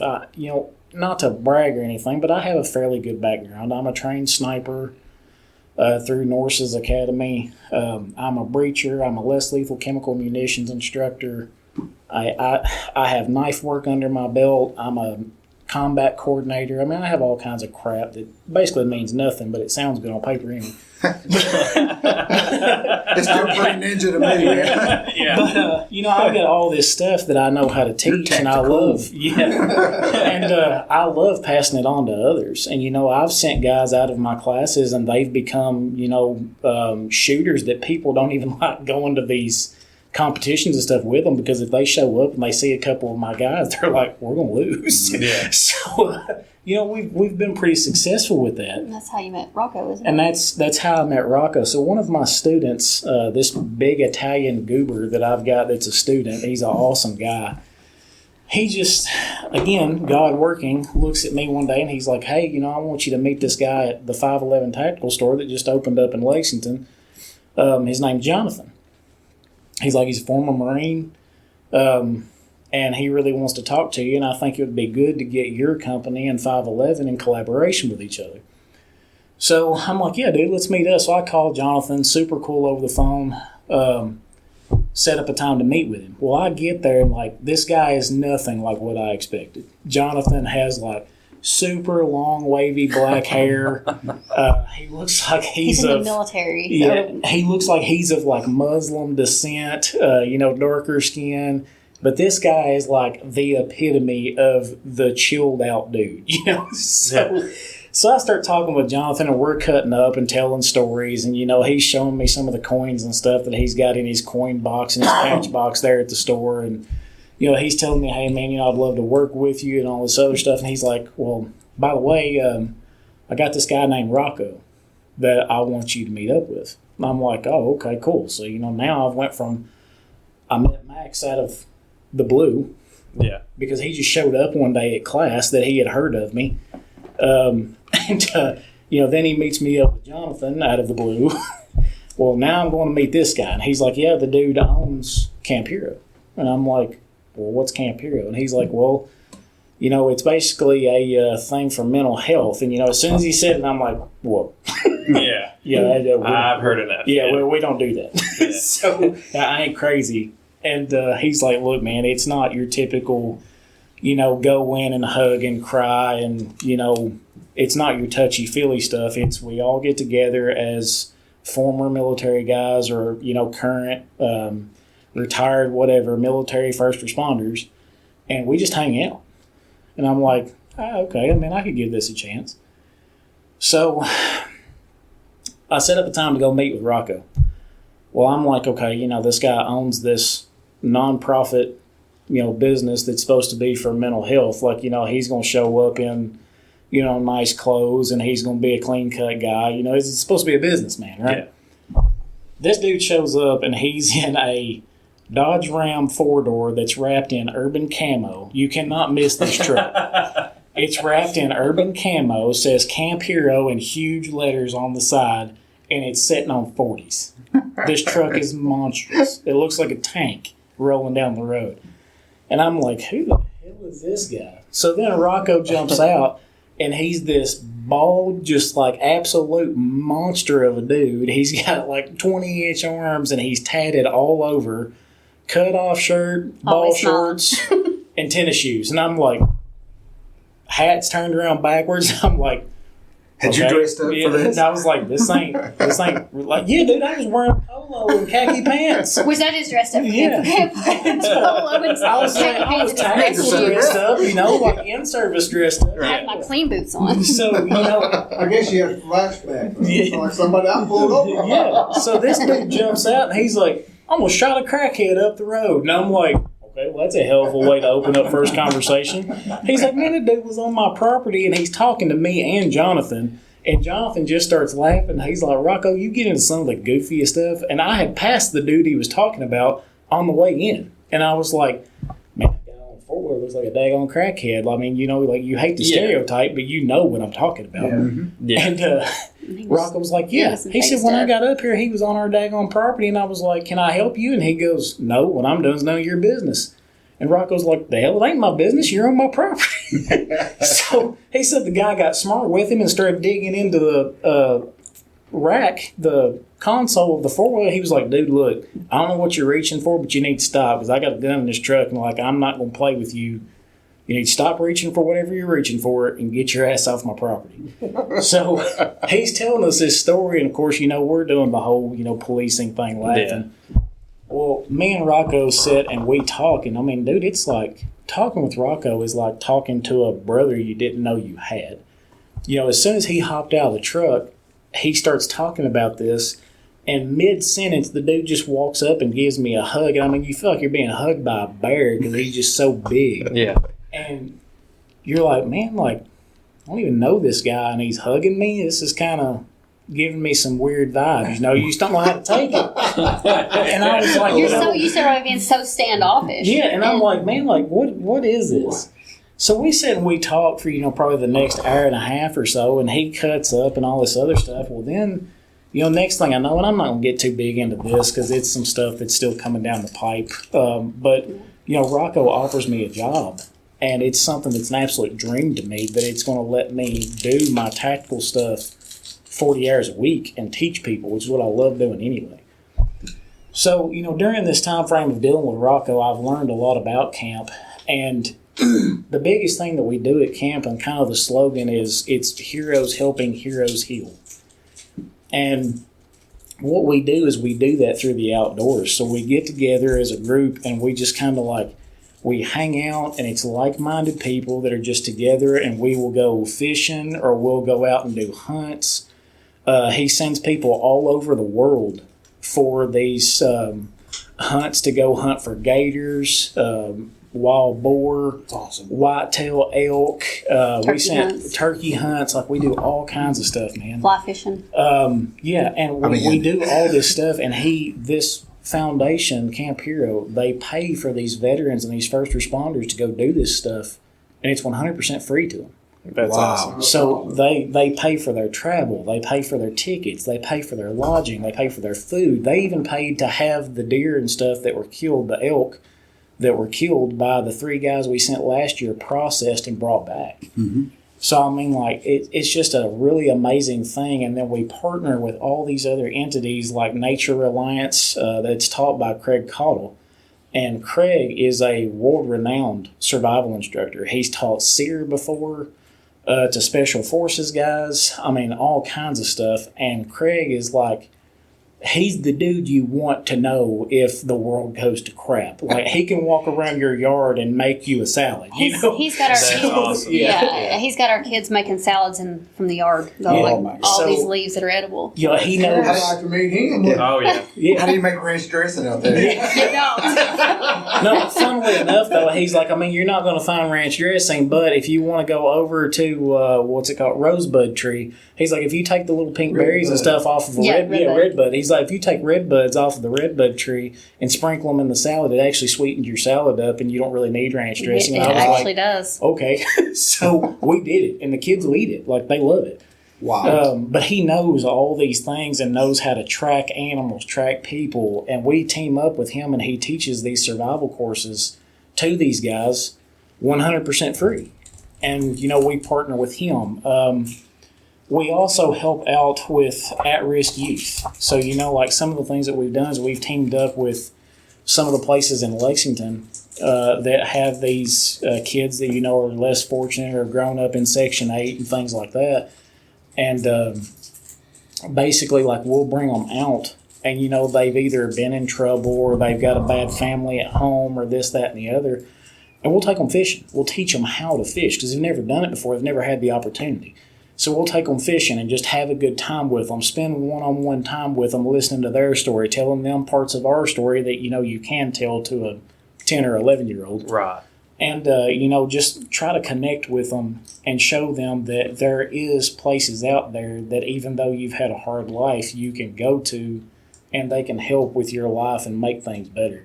Well, it's healing wounded veterans, first responders, and growing future heroes. Yeah. So the point is letting even those kids who are, less likely to become a first responder because of bad experiences, you give them good experiences of first responders and military and show them the possibilities and give them a chance to turn it around. So, I mean, it's a win-win. It's like a camp that you come, that they can come and stay at for, say, like a week or... Actually, or yes. something So similar to that. right now we are still actively growing the camp. So what Rocco does is, like, say we're going to have, 10, 15 people down there. We have a small set of beds inside the actual cabin right now, but it's only roughly sleeps 6 to 8 people. So what he'll do if we're going to have a lot of people is, like, some people will sleep on bags in the floor. Mm-hmm. Some people, like, he actually goes and uses funds from the camp that he's done through fundraisers and stuff like that. He'll go rent campers from the depot and bring them down there and set them up for people to sleep in. Wow. So awesome. we always accommodate everybody the best way that we possibly can. We either put them in And have campers, good food. tents. Oh, man. Real good food. So Rocco's a former Navy vet and a former police officer. Okay. Yeah. Funnily enough...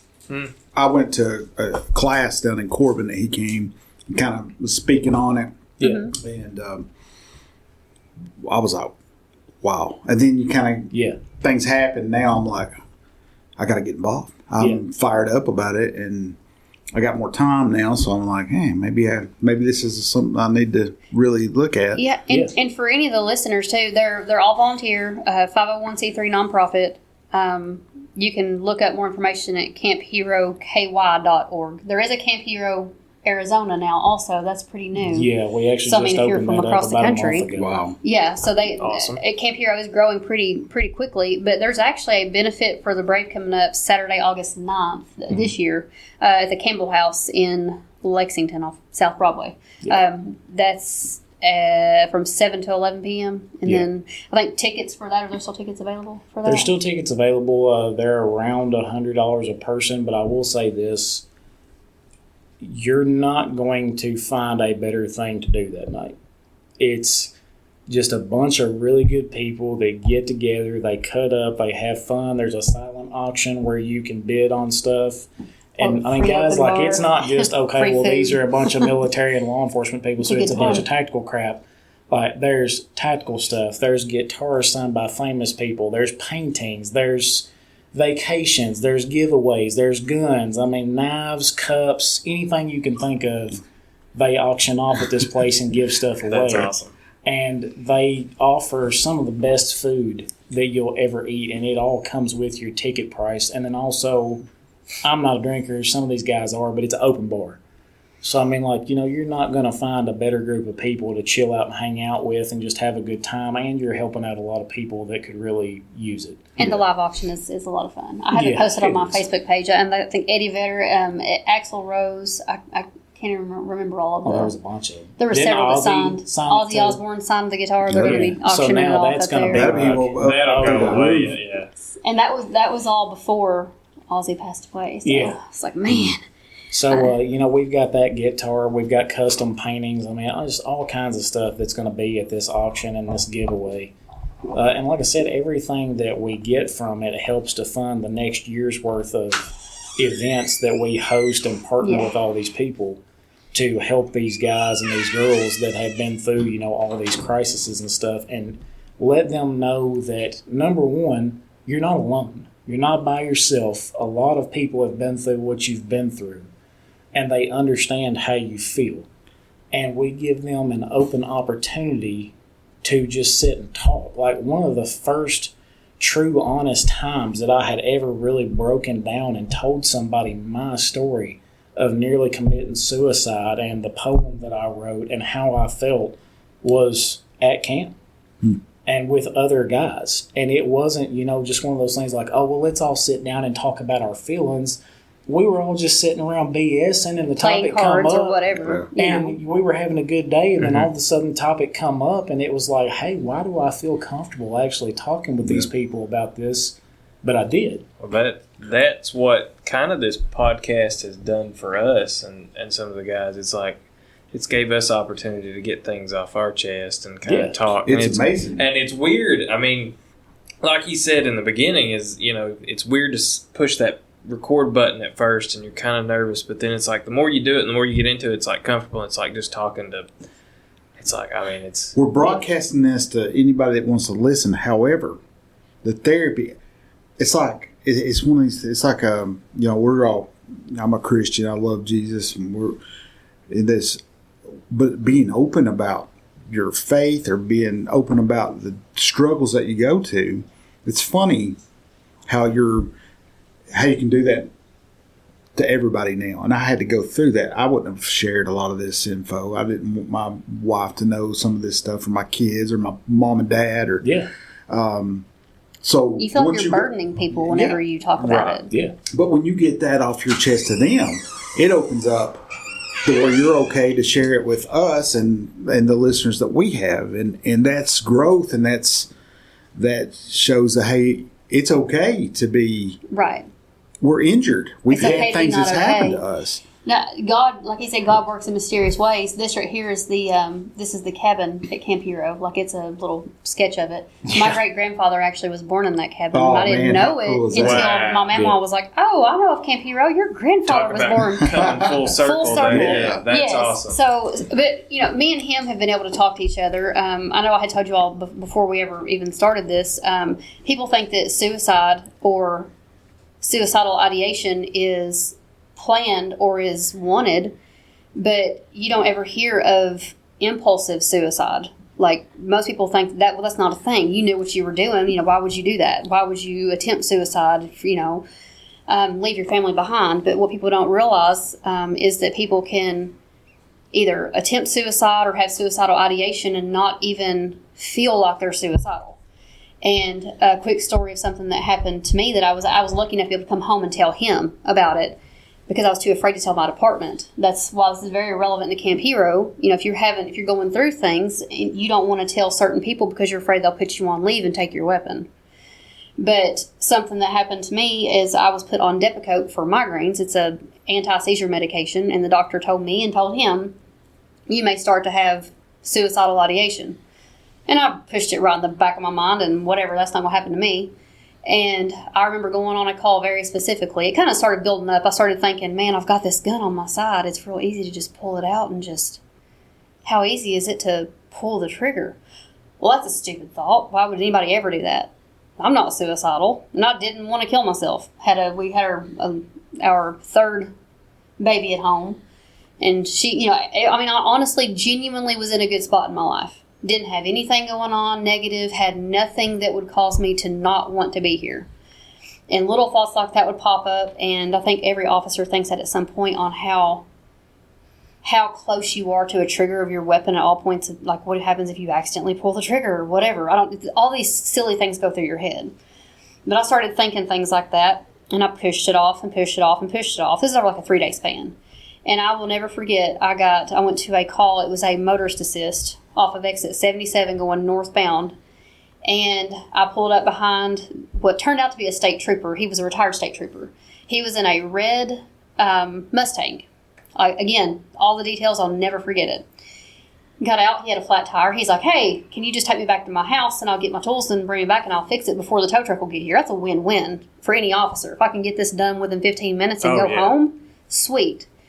Well, I'll take him home, bring him back. He's working on putting his tire on. I've got my cruiser parked behind him so that it's protecting him, and I'm watching for traffic. And next thing I know, I'm taking my little Class A shoe and I'm playing with the white lines are actually thicker in real life than what they look like if you're driving. Most people have not been on the interstate. Mm-hmm. They don't know that. But I'm sitting there playing with the white line on the road, and I'm playing with the ridges, honestly, just somewhere else in my mind. And I think, I'm going to step in front of this semi that's coming down the road. And it was a legitimate thought. And I'm like, well, that'd be stupid. But what if I do? Let's do it. So I start to step over that white line. And whoever does not believe in divine intervention, like if it's not your day, something came over me and was like, stop. Like yelled it, not just, oh, hey, you might not want to do that. My blood ran cold and I realized what I'd done. And I instantly turned around. I remember looking over at the guy who was working on his car, and I thought, he's fixing to see me just like get killed. Didn't even think first off about the family at home, because I was like, well, I would have never done that in the first place. Turned around and get my cruiser, and I called him, and I was like, look, I literally almost stepped out in traffic. He's like, well, what happened? Do you remember the phone call? Yeah, and I was like, I mean, why were you thinking that? And she was like, I just don't know. And I was like, I mean, are you good? I mean, is there something that's happened that's an underlying, issue? Have you been on a call lately that you're having trouble dealing with? Just asking like the normal questions. Mm-hmm. And she's like, it's nothing like that. Like, I really can't explain to you why I did that. And I'm like, maybe it's the medicine. And again, it was one of those things that... Never even thought about the medicine, honestly. Again, through God's grace, I got lucky enough that I had went to a course where they focused on suicide and mental health and crisis, and it was actually called CIT training. It stands for the Crisis Intervention Team. Yeah, I've had it. Yeah, it's great. It was awesome because we at Richmond, nobody had went to that class yet, and they were like, we're going to send you all to this, and I was like, great, I get to spend a week talking about crazy people. That's awesome. You know how the mentality is. Right. Yeah. And I was like, no, I'm only a SWAT operator. I don't get to go to, shooting school or, anything cool. I got to go to, the crazy, the crazy me course. So I get there and they start talking. The first thing they did in that class was this lady stands up and she's like, she starts talking about this woman. And she's like, this woman has a good life. She has awesome family at home. She loves her job. But every night she came home, and I don't know if you are familiar with like the Smith & Wesson duty pistols, how the safety in them works, that if you eject the magazine, it will not pull the trigger. It makes it to where you can't pull the trigger. It kills the connection for, the break in the trigger. she would actually pull the magazine out of her pistol and leave the round in the chamber and stick it in her mouth and squeeze the trigger and pray that it malfunctioned. And she was doing that daily. And she couldn't understand why. And it sucks in the policing world because we get so cold to other people's emotions. And, you deal with these people that they're like, okay, well, today's Tuesday, so I'm going to call the police and tell them I'm about to cut my wrist again. They've already dealt with me, 72 times this year, but, let's see what 73 brings. And you get so cut and you're like, man, just why do I have to deal with this person every other day? And it's the same crap. Well, then you talk to your partners and stuff about that, and you don't know what they're going through at home. And you say stupid stuff that you never would really think about, like, I just wish that damn idiot would actually do it. Yeah. I'm tired of dealing with them. They're stupid, hollering if they want to kill themselves all the time. I just wish they'd do it. Which is nothing more than anger manifesting itself because of lack of control of the situation. Well, then you're like, you never think about the fact that your partner may be going through stuff at home or may have a chemical imbalance or something. And they're like, okay, well, I was... Yeah, and you're like, well, I was going to talk to that person about, they're supposed to be my partner. That's my brother. It's the person I spend every, shift with. But, I mean, they just told me that they want that person to kill themselves and they're an idiot for feeling the way they do. So how are they going to judge me? I can't tell them about how I feel now. And they started talking about stuff like that. And I was like, man, like, that's crap. Like, how many times as an officer have I said that because, I've dealt with the person for the 100th time this year, and you just get tired of dealing with them because they act stupid every time you do, and you're like, man, how can I share how I feel if my partner feels that way about that person? And you get stuck in this terrible loop, that you have no support system. Well, they started talking about this woman and how she was doing that every night, and then they introduced her, and I was like, well, that lady, I mean, like, how does this relate to me? Okay, well, this is a class where I'm supposed to learn to deal with suicidal people and people that are in crisis. And then she's like, well, I'd like to introduce you to this lady. This is Lieutenant Pam Oberhausen with the Louisville Metro Police Department. And I was like, what? This lady's a lieutenant, and she used to do that every night. And it turns out, to let everybody that's listening to this know, she didn't have a bad life. But she just had a legitimate chemical imbalance in her brain, and her body was having trouble producing that particular chemical that would make her have normal thoughts and a normal life. And it was something that was completely out of her control. And she said, I never felt comfortable talking to my people about it because that's how they acted towards all these suicidal people. And you don't feel comfortable because you feel like you don't have a support system. So I was stuck. And she said, the lot more I learned about it, I was like, something's got to change. And she said that sometimes it's not just that you're going through a crisis or you're having a bad time or you're going through something in life. You just legitimately have something wrong with you that your body doesn't produce that happy chemical that you're supposed to have. And sometimes, man, it makes you wonder, like, does our body actually, as police officers or as first responders, does it lose the ability to even produce that chemical when it's responsible to, because we numb ourselves to things so much because we go from highs, lows, happy, sad, upbeat, downbeat, rapid response, and all up, combat mindset to, okay, well, now I'm supposed to go home and love my wife and kids. And you go through all of that within an 8-hour period. Most 5 days people, a week. Most people, they go through, I think they said the average, and don't quote me on this, but I know the numbers are close. Most people go through 3 to 4 traumatic events in their entire lifetime. Police officers and first responders go through 800 to 900 in their entire career span. 800 to 900. That's hundreds of times what normal people go through. And your body has a hard time regulating, not only physically but mentally, how to respond to certain things, because half the time it doesn't know whether it's supposed to be happy right now or sad or all up in the air and anxiety or fake fake and trying to put on a face or what you're supposed to do, because you have to put on a front to be whatever you need to be for that other person every time you go to a new call.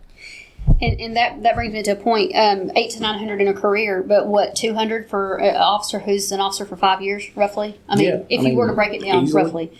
So something I want to bring up, Camp Hero is for current, former, and retired police and first responders and military. So even if you're a former first responder, I've had my fair share of chats with people who I know have been through traumatic events. I was talking to one he was a former, he went through a very traumatic event that unfortunately ended his career by the department. He was not in the wrong, I will say that. Like, it is well known that the situation... They just didn't back him. They did not back him. I will not go any further into detail. I don't want to give away who it is or what agency or anything like that, but I reached out to him and he said that's not for somebody like me, that's for military and for current officers. And I'm like, no, it's for former. You are dealing obviously with that event because it gets brought up every year because it was, I mean, it's an anniversary. So like that's something that you're dealing with, but in so many people's heads they're thinking, well, that's not for me. Well, why isn't it? Like we all go through stuff. Even if you were an officer for 4 or 5 years, you still have well surpassed. I'm sure you could sit and tell me on at least one hand traumatic events you've been through. Yeah. Why does that disqualify you from coming and shooting at the range and hanging out? Yeah. And if you feel like it's not, you don't know if it's for you or not, and you just want to help volunteer. I mean, there's on campheroky.org, you can go on and fill out there's a registration form on there, and it's for military. There's a form for military. There's a form for first responders. There's a form for volunteers. A form if you want to donate, like if you're a bigger entity, I think you want to donate. Don't quote me on that. There's a tab at the bottom you can donate with PayPal. You can buy T-shirts on there. Like if you're just a hat guy, they got hats and cups, and there's so many different ways to get involved. But if you don't know, there's a thing on there that says Ask Rocco. Just hit the Ask Rocco and send him an email. Be like, look, I'm not for sure if I qualify. I was in the academy for 8 weeks, and then something happened, and then I don't know. Just ask Rocco. That's kind of like the biggest point that I want to make there, because so many of us think that, well, that's not for me. But yeah, and again, with what she's saying, man, so Rocco is really different in the aspect that, and it's something that I really respect him for. When you talk to Rocco, I don't care if it's the first time or the 1,000th time. He is always the same genuine person that you feel like you've known your whole life. And he's not putting on a front. Like, I've seen Rocco, I've helped the dude walk a few times because he's had so many injuries that he has a pain pump that's permanently installed in his back that keeps his pain at certain levels. And sometimes because of his spinal injuries and things that happened to him when he was a cop and his injury, he'll completely lose all function in his legs. Like, they'll just go numb and he's paralyzed, 100% paralyzed. Wow. And he has to slowly, through physical therapy, gain strength back in his legs. Well, that happened to him last year. And all of a sudden he calls me and I'm like, hey, dude, what's up? You doing okay? He's like, no, I'm in hospital. And I'm like, okay, are you good? He goes, no, I can't use my legs. And I'm like, Rocco, that's not the way you have a normal conversation. And he's like, well, dude, it happens so often. Like, I mean, I know that me and you ain't talked about it, but, this has happened to me before. And that's his new norm. Yeah, this is my life. And he told that story to us. And it's his story to tell. I would never take it, but I was like, wow. Yeah. Yeah. So, I mean, the fact that he was dealing with that lady and she ran him over and broke his spine. Yeah, and he's pretty open about it. Also involved injury. Yeah. He tells about all that stuff and how Camp Hero came to be because, when he got medically retired out of the Navy for the injury that he had that almost killed him, he lost like 9 feet of his small intestine because he had a spike go into his abdomen, and the only reason it didn't rip all the way up his body was because his armor stopped it. And he fell back onto their vehicle, and they evac'd him. And they ended up sending him into surgery, and he lost part of his intestine. Still has a huge scar on his abdomen. Well, then when they medically retired him, he was like, well, I still want to serve people. So he goes into the police department and works for Shepherdsville Police for, I think, like 9 years or something like that. Yeah. I can't remember the exact number. My numbers get to me like this sometimes. But I think it was 9 years, and was on a traffic stop, and this lady took off and ran over him and broke his spine. Wow. Well, then, he goes through all of that. And, I mean, the dude's, like I said, he didn't know he was hurt that bad. No, at he first. jumped up, He jumped in and his cruiser and started went to chasing her down the road. pursue him. Yeah. Yeah. Yeah, so It's been starts, adrenaline. he starts chasing her down the road, and then he's like, I think something's wrong. And he radios her. He's like, hey, I'm going to signalate this, and I'm going to go to the hospital. And goes to the hospital, and he's got a broken spine. Wow. And so he goes through all this. Well, then they medically retire him again. Well, then he feels like, hey, I've lost my purpose. Like, I like serving people, and now I can't do that anymore. And because of that, he started feeling depressed. And he was like, I don't have my purpose anymore, and I can't find a new one. And I think I'm just going to say to hell with it, and I'm just going to off myself. Mm-hmm. And Rocco will tell you, he's 100% open about it. And, he can tell these stories like I'm talking to you right now. And, I can remember when I started first telling my story at camp, every time I would tell it, I'd start tearing up. I'd get choked up, couldn't talk, I'd cry. And, I told you all my story earlier, and you hear how much more confident I am in it, that I can actually talk to people and help them through things. And that's through camp. But Rocco started noticing that he was having these ideations. And apparently it got so bad that he was actually Googling ways to kill himself and make it look like an accident so that his family would get his insurance money. Mm-hmm. And he realized, something's wrong. I need to find help. Well, he started trying to find help and couldn't find anything. And he was like, I've helped all these people in my life. I've done all these things to serve, and now nothing's here to serve me when I need help. Yeah. And he was like, something's got to change. So he bought the property in McKee. It's 165 acres, I think. Don't quote me on that exact number, but somewhere around the 150, 160 range. He bought it sight unseen. And again, God working the way he does. This lady had this place for sale, and her son was a former military vet. And he told this lady, what his intention for the camp was. And she was asking $250,000 for this property. And he's like, well, I'm buying it, and I'm not even going to lay eyes on it, but I'm going to send you an offer. Please don't get upset with me. So he sends in, I want to give $200 for the property. It's a $50,000 cut. Like, most people would be like, no, you can kick rocks somewhere. Yeah. We ain't doing that. He tells this lady what happens. She's like, my son's a military vet, so I'm going to call you back with a counter offer, but I'm not going to beat you up too bad. She calls Rocco back and offers him that she'll take the deal for $201,000. So Rocco buys the property, sight unseen, figures out that it's got this cabin on it that already has some housing requirements with it. It has 2 campsites that already have septic and everything hooked up there.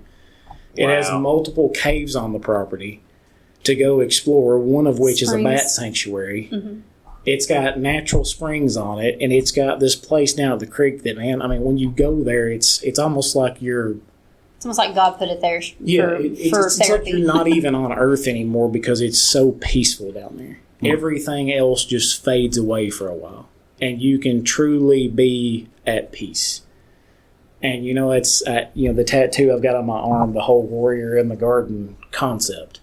It's that sense of being able to just go somewhere and finally find peace and truly be able to let go of all those things that have built up over the years and the things that you have rolling around in the back of your head that you think nobody gives a crap about.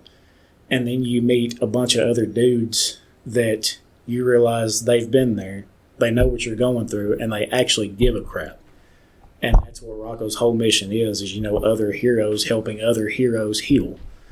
And, I had that mentality when I started there of like, I don't need that. I got my stuff under control. I'm good. And then I was like, well, I mean, it's a cool idea. Like, maybe I can volunteer. But it's funny how, people like us, we want to serve. Mm-hmm. And then you find out that through serving these other people, you've in turn helped yourself. Yeah. And I can't tell you all within the past year of volunteering at camp how much my mentality has changed, how much I've actually stopped spending time trying to find ways to get away from the thoughts by, playing some shooter video game or, doing this, that, and the other with this person, or trying to over-occupy myself with tasks and work and things like that, to I can actually stop the thoughts and realize my girls are here. I want to spend time with them. I want them to know that they didn't just have a SWAT officer or a cop or a construction worker as a dad. They have a father, a dad, someone that cares about them, that's there for them, that actually wants to serve them and teach them how to attack the world when it comes at them, because it's going to. Because you have to prepare yourself. You have to be prepared to teach your kids and other people around you, like, be a good role model. If you're not in the good state of mind yourself, you're not gonna be a very good role model. Period. No. Yeah. And like I was saying before with the medicine that I was on, that put me in a bad spot. But I think that God allowed that to happen to me so that I could understand suicidal. I worked with juveniles. The very first case I took, I was destined to work with kids. The very first case I took, it was an awful, awful case. It was 312 counts of sex crimes. I'll just say that, on a juvenile. And that kind of dumped me into juvenile crime with kids, and that hits home a whole lot different whenever you work with kids than it does if you're just, and I'm not saying anything against, they all have their own factors. They all have their own stress levels that you deal with. But I think that I went through that suicidal ideation time frame to help me to understand how impulsive that can be for people. Of course, like I said, I did, and I came off the medicine, and I've not had that issue since. That medicine, I've had a really bad reaction to it. It caused a chemical imbalance. It caused a severe chemical imbalance. Like I said, to the point where I didn't even know I was about to walk in traffic until I was. And then I realized what I was doing, and then it was almost too late. But thank God it wasn't. But things happen for a reason, because I can tell that story, and you'd be surprised how many other people were like, wait, maybe that's what's wrong with me. Mm-hmm. And then they go to the doctor, they get their blood drawn, they figure out that their medicine, there's like good medicine, bad medicine, and iffy medicine. Do not touch that. Yeah. So you can have a DNA test of that now. Good medicine don't always outweigh the bad part of what it does. That's very true. Yeah. And, and thankfully, like that gave me the insight to be able to work with these kids who are suicidal. Like, okay, why are you suicidal? Is it just because you're being impulsive and you're being emotionally out of control right now? Is it because you're trying to get attention, or is it because you have a chemical imbalance, or is it because life is actually that bad and you actually want to end it? Like, it helped to be able to navigate. And I don't know how many times did I go in at work at 8 o'clock in the morning, well, before 8, working in the schools, and I didn't get home until 2 or 3 o'clock in the morning because I was in the hospital with suicidal kids. Yeah. Many, many times. But that helped me. So I think God puts us in places, and we go through stuff to be able to prepare us to help our fellow brothers and sisters out. So yeah, I agree. But camp, I couldn't tell my fellow officers. There's no way. If I had of, then what would that have done to my career? If I had have said, oh, hey, by the way, I just about walked right out in my uniform, I would have been done for. They would have taken me off the streets, and I'd have been in a desk job, and they would have tried to paint me as, that would have been a career ender. But it was just a pill that I had to stop taking every day. Yeah. That was it. But with camp, we have had so many people shut down our job sites on accident without even knowing it, and I would not have it any other way. No. They would call, and we'll talk to them because they are having negative thoughts. Yeah. They'll call me in the middle of work, and I'll look at her and be like, we're done for a minute. Like, no more boards, no more drywall, no more screws. Like, this dude needs help, or this girl needs help, and we're going to talk to him. Absolutely. And, it may be something small. Like, one dude called us because he had found himself in some trouble at work because one of his fellow coworkers, he was the manager, and one of the fellow coworkers tried to blackmail him into a bunch of bull crap, and he called them on their crap. And then the admin hadn't done the full investigation yet. They thought that he was at fault. And he was like, what do I do? And I was like, look, dude, these are the steps you need to go through. These are some resources that you can get. It's not over. It's not over with yet. Don't give up. We're going to fight this. And I'm going to send you a bunch of KRS on the sidelines here that'll help you to fight this problem. So I sent him like 30 KRSs that had to do with, what they could charge this kid with for blackmail, for extortion, all this other crap. Assault was dealt into it, all this stuff. And he was like, dude, thank you so much for just giving me the ammo to go at these people. And I was like, yeah, man, like that's what it's about, is just helping each other out. And it's crazy because you get so caught up in your own head sometimes that the things I've seen, the things I've dealt with, the things I've felt is so hard. And then you get a phone call from a dude that's 6'5" that weighs 340, and he's a brick of a man. And he's covered in tattoos. He's a legitimate badass. And he's like, man, I'm having a hard time. And the dude just breaks. Mm. And it's because he can actually feel comfortable with being vulnerable and not being the badass around you, and actually tell you how he's feeling, knowing that you understand and you're not going to judge it. And that's a different level of trust and brotherhood that you can't find in most places, but it's something that I have found at camp, and many others have too. That's good to know. I'll say this because, and we've talked about this on our podcast before, the veterans seem like, I was in the Marines for 4 years, but they had exit stuff, TAP classes that you go and you do all these little things to see what you're good at if you're getting out. You got veteran service stuff. I'm not always saying they're the greatest and everything, but there's a service that you can use.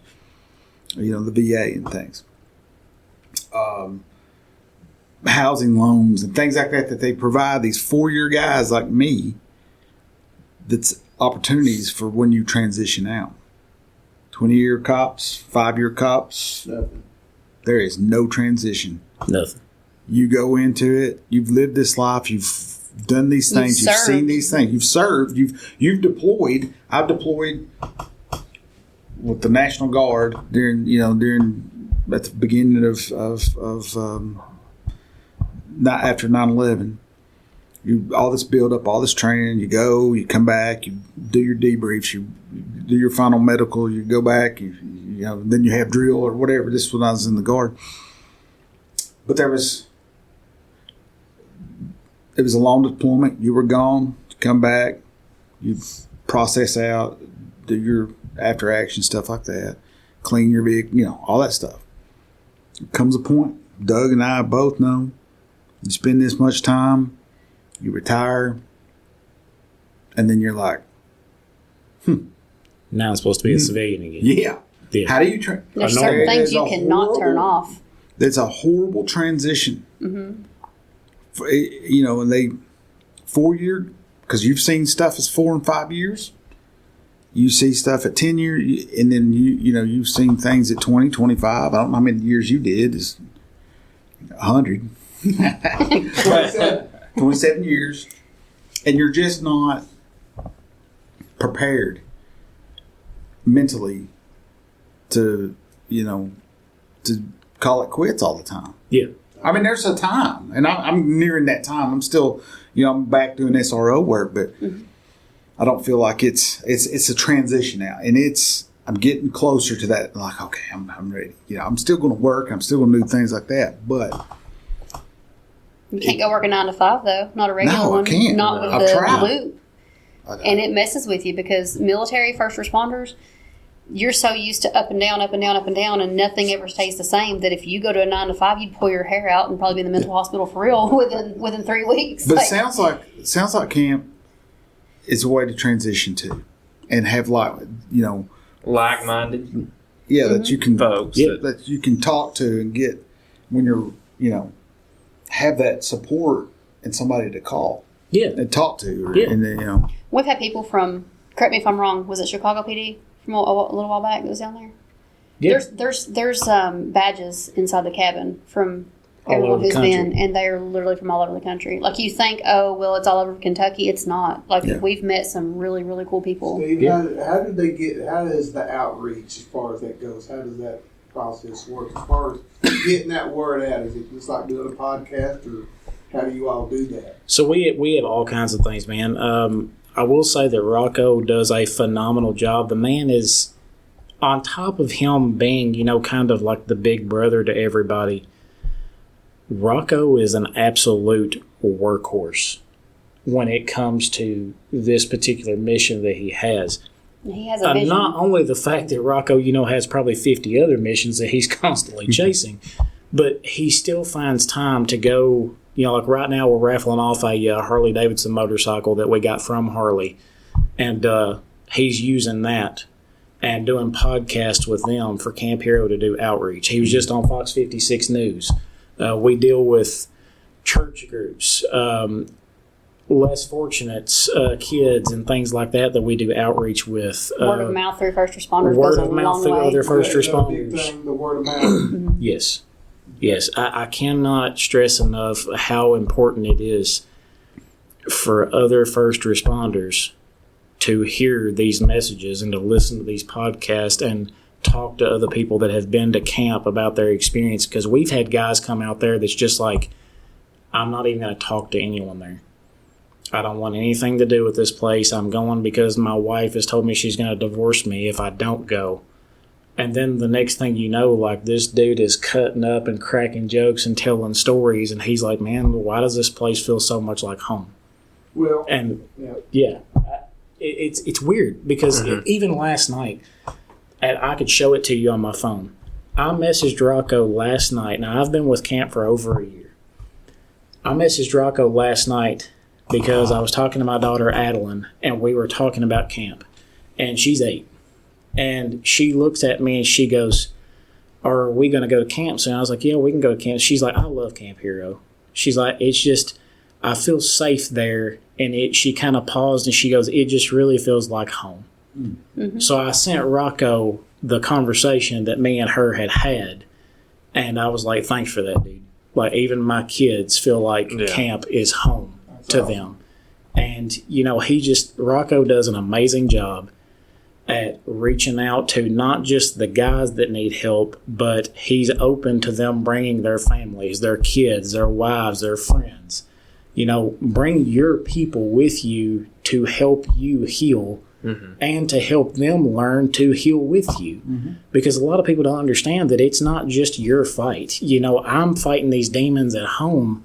And, luckily my wife, Amanda here, she understands because she was a first responder too. But if your wife has worked in a clothing shop or has worked as a vet her whole life or, some other profession, it's hard to make them understand they the way have no that clue. you understand. Yeah, and it's not fair to expect them to. No. Like, they chose you knowing you're a first responder. They didn't choose to be a first responder. Yeah, I wasn't. Oh, I was in the Marines. Right. But I was out of that and then went into it. I chose it, married to her, and then she went through that 20 years with me. Right. She retired with me. She served too, I can guarantee it. She had her late nights of staying up and worrying. And, I couldn't even imagine what I put her through accidental calls when I was fist fighting somebody on the side of the road I was getting ready to call. And I mean, and she's calling like, what is going on? And we were lucky with that aspect because we both, like, I knew what it was like and he knew what it was like to be, like, we didn't worry as much. But he did get called to court one day because they called him to court when he was with another department. They sent a subpoena for Officer Madden. So I went to court because we were both Officer Madden. And then they got in, they was like, so when did he pull the gun on you? And I was like, wait, what? Huh? They was like, well, tell us when this guy pulled the gun. And I was like, ain't nobody pulled a gun on me. I shot him. I didn't know any of the details. And I'm sitting there like, so they go, never mind. Yeah, and they're like, They pulled it you back. had that report? And I'm like, reading it just infuriated And they're because like, no, I didn't even never know. mind. She didn't tell me about this one, and I'm like, this son of a pulled a gun on my wife, and I'm pissed. And you're about to go after it. And then, of course, the county attorney, she's like, just let me have that back real quick. You don't He's need like, to no, send it. you I'm gotta like, call me. no, hell no, you don't give it to me, and I'm reading this. So then I call her, I step in, I'm like, who didn't you tell me that somebody tried to pull a gun on Why did you kill him? I said, Stephen, I pulled my gun on him. He almost got to the gun. He attempted attempted to pull the gun. The citation says he's like, yeah, it does say that, but I'm like, But you didn't tell me. you didn't. He said, but you didn't shoot it. I said he didn't pull the gun. So here we are over there. Yeah. Oh, my That's what he gosh. said. You didn't tell me. But man, so we tell that story, and just now, everybody around the table here, all 5 of us, we're laughing and cutting up about it. That's our humor. Mm-hmm. And most people that live a civilian life. So we talked about this story on the way here. Most people don't understand this, but I already know the outcome I'm going to get out of you all. I went to a call one morning. It's like 5:30 in the morning. And this dude has overdosed for the 100th time. Mm-hmm. We go in, and he's slumped up against the wall in a chair, barely breathing. Me and Officer Martinez walk in, and you have to know Martinez. He's this little Mexican guy that's like 5'4", and Always Martinez jolly. is one of those dudes that he always has this serious face.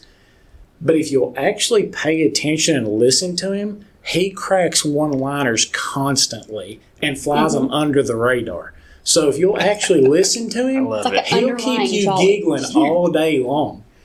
But you never know it because a lot of people just ignore him because he looks so serious all the time. So I look at Martinez and I'm like, dude, are we really dealing with this at 5:30 in the morning? And he's like, man, let's just get this over with. Well, we look, and here comes red lights rolling up right outside the door. The ambulance is there. So I look at Martinez and I'm like, all right, dude, let's just go ahead and get him in the floor so EMS can start work as soon as they walk through the door. He's like, all right, cool. I'm like, well, you want hands or you want feet? He's like, dude, I don't care. And again, he's like my mentality. He's like, it's 5:30 in the morning. This is stupid. And so he's like, well, I'll take feet. I'm like, all right, cool. So I grab this dude by his arms. And I'm like, all right, ready? 1, 2, 3. And we jerk him out of this chair. Well, when we do, we hear, and this dude's leg pops off in Martinez's hand. So it scares the hell out of him because here he's got this dude's body weight still in one hand, and he's holding a random leg in the other, and he's like, holy shit! So he's like, what is happening? So he drops the dude's leg because it scared him. Yeah. Well, the other leg catches Martinez's belt, pops it open, his mag pouch goes flying across the room. That's hilarious. I'm Instant soup dying sandwich. laughing at this point to the point that I can't even hold myself up. So I drop the dude. Well, then his head's like on the freaking floor, and his mom's like, "What are you doing to my baby?" So we're like, "What the hell is going on?" And Martinez's like, "Madden, I'm so sorry, I'm falling apart over here," and I'm cracking up. It's like he fell apart. And I'm like, I'm doing this in the most unprofessional way because I couldn't help it. It was hilarious to watch his face do that. We had no idea that this guy had a prosthetic leg. Right. So when Martinez lifted him and jerked out of the chair, it popped it off, and here it come in his hand. He thought, I just ripped this dude's leg off. Oh, that's But, I tell that story in here, we all laugh and cut up about it. You tell that story out here to a bunch of civilians, and they look at you like, what the hell is wrong with you? Yeah. And That's not funny. yeah, Oh, like that's not Yeah. funny at all. Like It's that dude hilarious. was almost dead, and you all are giggling about what happened. Like that's not funny. He survived. But you go to camp, man, and you tell these stories, and you're able to share your experiences and things that you've been through with a bunch of people that have been there, like you have. And that story's hilarious to me. Yes. So, it's a lot better being able to go to Camp Hero and sit down with people that have shared your experiences and know your mindset. They've been through similar things that you have, and you can truly connect with these guys and these other girls. Put that persona on. Yeah, you don't have to be a fake you. Yeah. You can be a true you and actually realize, hey, I don't have to be this strong,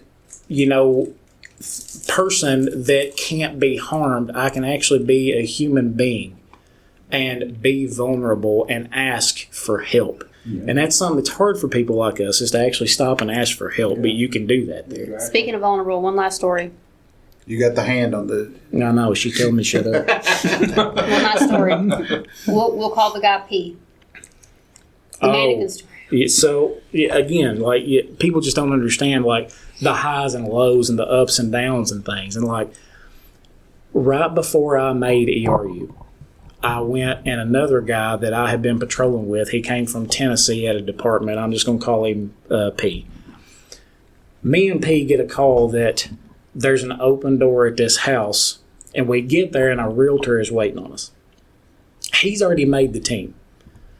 And I'm all happy for him because, we were both going to try out at the same time, but they had not lifted that 3-year restriction yet. And where he had prior time on another department, they transferred that time over for him. Okay. So I had more time on Richmond than him, but I didn't have more policing time overall because they wouldn't recognize my corrections experience into the policing one. Gotcha. So me and P get there and we talk to this realtor and we're like, all right, we're all serious because we're about to go clear a structure. And, he's on ERU. I want to be ERU. We're going to take this as serious as possible. Everybody makes mistakes. I'll say that now. So, we talked to this realtor. She's like, the house is completely empty. There's nothing inside. More than likely, somebody that was showing the house yesterday left the door unlocked and it's just open. I was like, okay, cool. And I was like, there's nothing in the house. She's like, no, it's completely empty. 100% empty. So me and P go inside. We start clearing the upper structure. Me trying to be, the best possible tactical prospect for the team that I can be. I'm digging my corners, getting out of doorways. I'm doing all the fundamentals of CQB, following the threat stack priorities. I'm doing everything that I can do. Everything you're doing. Yeah. So I look down through a metal grate and I'm like, hey, we got a basement. So he's like, how do you know? I'm like, because I can see the lower floor through the grate. And he's like, all right, cool. So we clear the upper structure. We come to the stairs. For anybody that doesn't know CQB, stairs are an absolute tactical nightmare. The only good thing you have is either back out and come around and breach the back door and come in to go completely around the stairs, or eat it and say, hurry up and go down. So we hurry up and go down these steps. Well, at the very end of the steps, slightly offset, there's this green door that's a steel door that has steel mesh over top of the glass that's on it and a bright brass doorknob. So you see a steel door with steel mesh over top of it that daylight's coming into it, and you're like, cool, back door. That's what any, normal person would probably think. They had the steel mesh over the wire or over the glass because you don't want intruders being able to come through this door. You want to make it as hard on them to break in as humanly possible. Right. So we were like, okay, that's the back door. We bypass it. Go through, clear the rest of this structure, and we start back up the steps. And we're like, hey, man, that was pretty clean. We did a good job. And I look back at this green door, and I'm like, that door ain't got no lock on it. And I got to looking, and I was like, no exterior door does not have a lock. That's not the back door. So I looked at him, and he's like, because you could barely see through the glass. You could see daylight, but you could barely see through it. And again, I was like, okay, well, that's done on purpose. They don't want people seeing into their home. So I reach and grab the doorknob, pop the door open, and it dumps into 2 more rooms. One going left of the doorway, one going right. So I'm like, okay, well, it opens up into 2 separate rooms, and they're both right in this doorway. Like, somebody's going to have to eat this door and clear for this person to show clear on this room.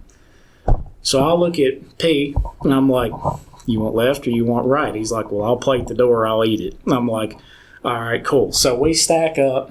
I reach and I put my left hand up on his shoulder because I'm a right-handed shooter, and I've got my pistol up at the high ready. Oh yeah, and that door is. I'm like, man, I'm ready. Like we're going through here. So he starts to round the corner, and I start to dump right. And when I do, he locks up in his tracks, and I feel his whole body just tremble. And I'll never forget the noise. He goes, ooh, and I was like, what the? So he shook so hard that I was like, he's dealing with someone. So I come over his shoulder with my pistol because, again, he locked. Like, it scared the crap out of him. I come over his shoulder and I see this, 6'9" dark figure with a scythe mid-swing. And I was like, oh, and I took the slack out of my trigger. Like, I was about to break the shot, and my flashlight hit this thing's face. It was a Grim Reaper Halloween mannequin. Oh, my gosh. I almost shot it. You should have shot it anyway. And, so, again, man, you talk about everybody's laughing, but other people would be like, well, that was scared the crap out of me. That's not funny. But you talk about how your emotions do so many things in first response and military, and it's constant ups and downs, and you have a hard time dealing with it. We were feeling great about ourselves, we were serious and clear in the structure, felt great that we did a good job, realized, oh shit, we messed up on this door. And then we're like, oh my God, we got to kill this thing because it's trying to kill us with a His body almost scythe. died 3 times. From, like, You go from nearly crapping your pants and shooting a mannequin to that was to freaking laughing. hilarious. Dude, you squalled like a girl when you saw that thing. So, did you pee a little? I'm pretty sure you pee a little. so of course, then I had to do. I mean, I would probably would So- have. We know you would have. Afterwards, I had to do what any responsible, respecting officer that's a professional would do, and I had to drive straight back to the police department and make fun of P 10 times while we're playing the video on my body cam over and over and over again to the point that he got Yes. pissed and left. So it was something that to this day I could still bring it up, and he kind of giggles. He's like, man, that wasn't funny. No, I'm like, no, that was hilarious. So, That's awesome. We've had them. yeah, man. I mean, like, you deal with Mirrors. these. Yeah. So, Yeah. There's a Or- couple of good point. Every Yeah. officer has a mirror story. He's awful ugly. yeah. Don't do a tactical at Dylan's house. You probably get scared. Or, you pop a random door and somebody's cat comes hauling ass yeah. out of it and scares the crap out of you, and then you have to explain, almost shot your cat. Yeah. But, you deal with all these ups and downs, and your body almost forgets how to self-regulate. And camp reminds you that you have a place and a support system and a brotherhood that you can go to and genuinely find peace. Not act like it, not hope for it, but genuinely find peace. And not get a phone call back to your department or Yeah. your superiors and say, hey, this is what we talked about, or It's This all is- confidential. yeah. It should be. Yeah. yes. What stays at Camp Hero, what stayed at Camp Hero stays there. Mm-hmm. So, Well, I'm excited to go. I don't know if I need to volunteer or just go be part of it first and then see what it goes. Yeah, come and hang out with us anytime. Like I said, we do all that stuff. Rocco actually just handed some money to me and Jonathan, the guy that I met at the 511 store. He was like, hey, we've been looking at building a range. Would you two want to build one? And Oh we were my like, gosh. yeah. And he didn't That's give us awesome. any stipulations or anything. He's just like, somewhere over there, and went and rented us 2 big skid steers, and we just went to town. That's He was awesome. like, I don't care what you do, just make it cool. I trust you all. You're range people. You do you. And, dude, we built a range, like a nice one. So- That's if awesome. you're handicapped, if you don't have legs, if you are missing an arm, doesn't matter. We've got side by sides that can get you down there. We can get your chair out and set you in it. Like you can get yourself out and set you in if you're more independent. Whatever. It's it's literally for everyone. Yep. We can get you out and let you shoot. Yeah. When's camp? How many they do? How often do you actually meet or get together? How often is The it? best thing to do is look on Facebook. I Yeah. think So, okay, so Camp it's- Hero Kentucky's Facebook page because they do the nature immersion courses, right? Yeah, we do them about every other month, and it's different things from land nav, survival, man tracking, animal tracking, just different things. You can sign up for Craig's SEER courses and stuff like that. I mean, man, it's an awesome opportunity. And Gosh. you're not just dealing with people that just walk in like, hey, well, I know what a dandelion is, or well, I mean, I shot Granddaddy's 12 gauge, when I was 12, so I can teach you to shoot. Like me, I run the range there most of the time, but I have a lot of firearms experience and a lot of tactical experience. Craig runs the nature immersion program, but the man is a world-renowned naturalist and survivalist, and he's like an encyclopedia on survival holds no bounds to this guy. He's a freak when it comes to knowing what he knows. So, I mean, you get all these opportunities. fun. Dude, it is. I mean, it's a blast. You get all these opportunities opened up to you, and you get the ability to heal, and it doesn't cost you anything.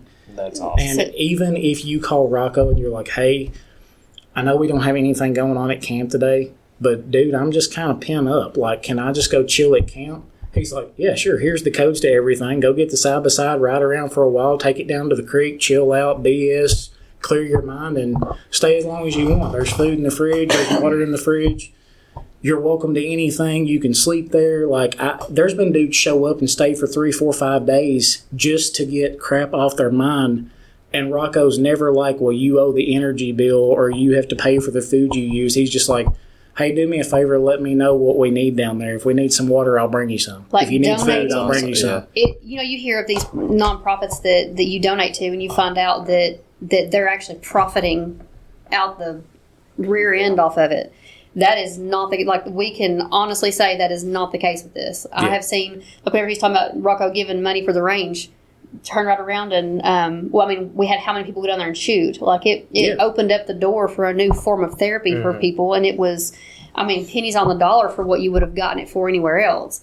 And it all goes for a very, very good purpose, but, it's so important if you want to give and donate, like I was saying earlier, get a hat or something, or donate. You can do a monthly through PayPal or whatever, but if you want your dollars to actually go towards something that actually does help people, like, you can really just show up and watch things unfold, like you can see the changes that it makes in people's lives. So giving a little bit of money, it actually feeds veterans and first responders. It feeds them lunch or provides a camper for them to stay in, or a fishing course, or stuff that actually does something. If you want your dollars to go to something that's going to actually help somebody and actually matter, make a difference to them and their families. But Camp Hero Kentucky, you just type it in on Facebook and you can find it, or campheroky.org is the website, and just browse around on both of those and get to know it a little bit better. And we'll hope to see you all at the benefit, because it really is a good time. Yeah, it's a blast. You won't hear me saying $100 a ticket is worth it for almost anything, and that it is for Camp Hero. Yeah, it is for that. That's awesome. Well, this has been so much fun. Informative. I thoroughly enjoyed myself. We've had a good time. Yeah, this is what we're doing. We're trying to show that we're human, and we're trying to say we go through stuff. And I've said I think it was the first podcast, that talking about we need more things for first responders who deal with things all the time. And it's there. We just need to take advantage and not and shake off the stigma of mental health and go and be a part. And so hopefully our 3 listeners will spread the word. I think we're doing better than that. But I really appreciate you guys coming in. This has been informative and fun. And thank you all. Thank you for what you're doing. Both of y'all. Welcome back anytime. Yeah. And appreciate it. Making new friends is incredible. I don't always do that anymore. I've kind of become... that comes with the line. That's the thing, is we don't make friends with very many people, but it's easy to find a friend at Camp Hero or with like-minded people. Mm-hmm. Yeah. You just show up Absolutely. And you feel like you're actually friends with them, because we feel misunderstood with so many other people. Yeah. So thank you all very much. Is that we're good? We're good, y'all. Man, good? Everybody appreciate good? y'all. Yeah, I think we're good. Thanks, guys, again, thanks for having us. All right, catch us on the next one.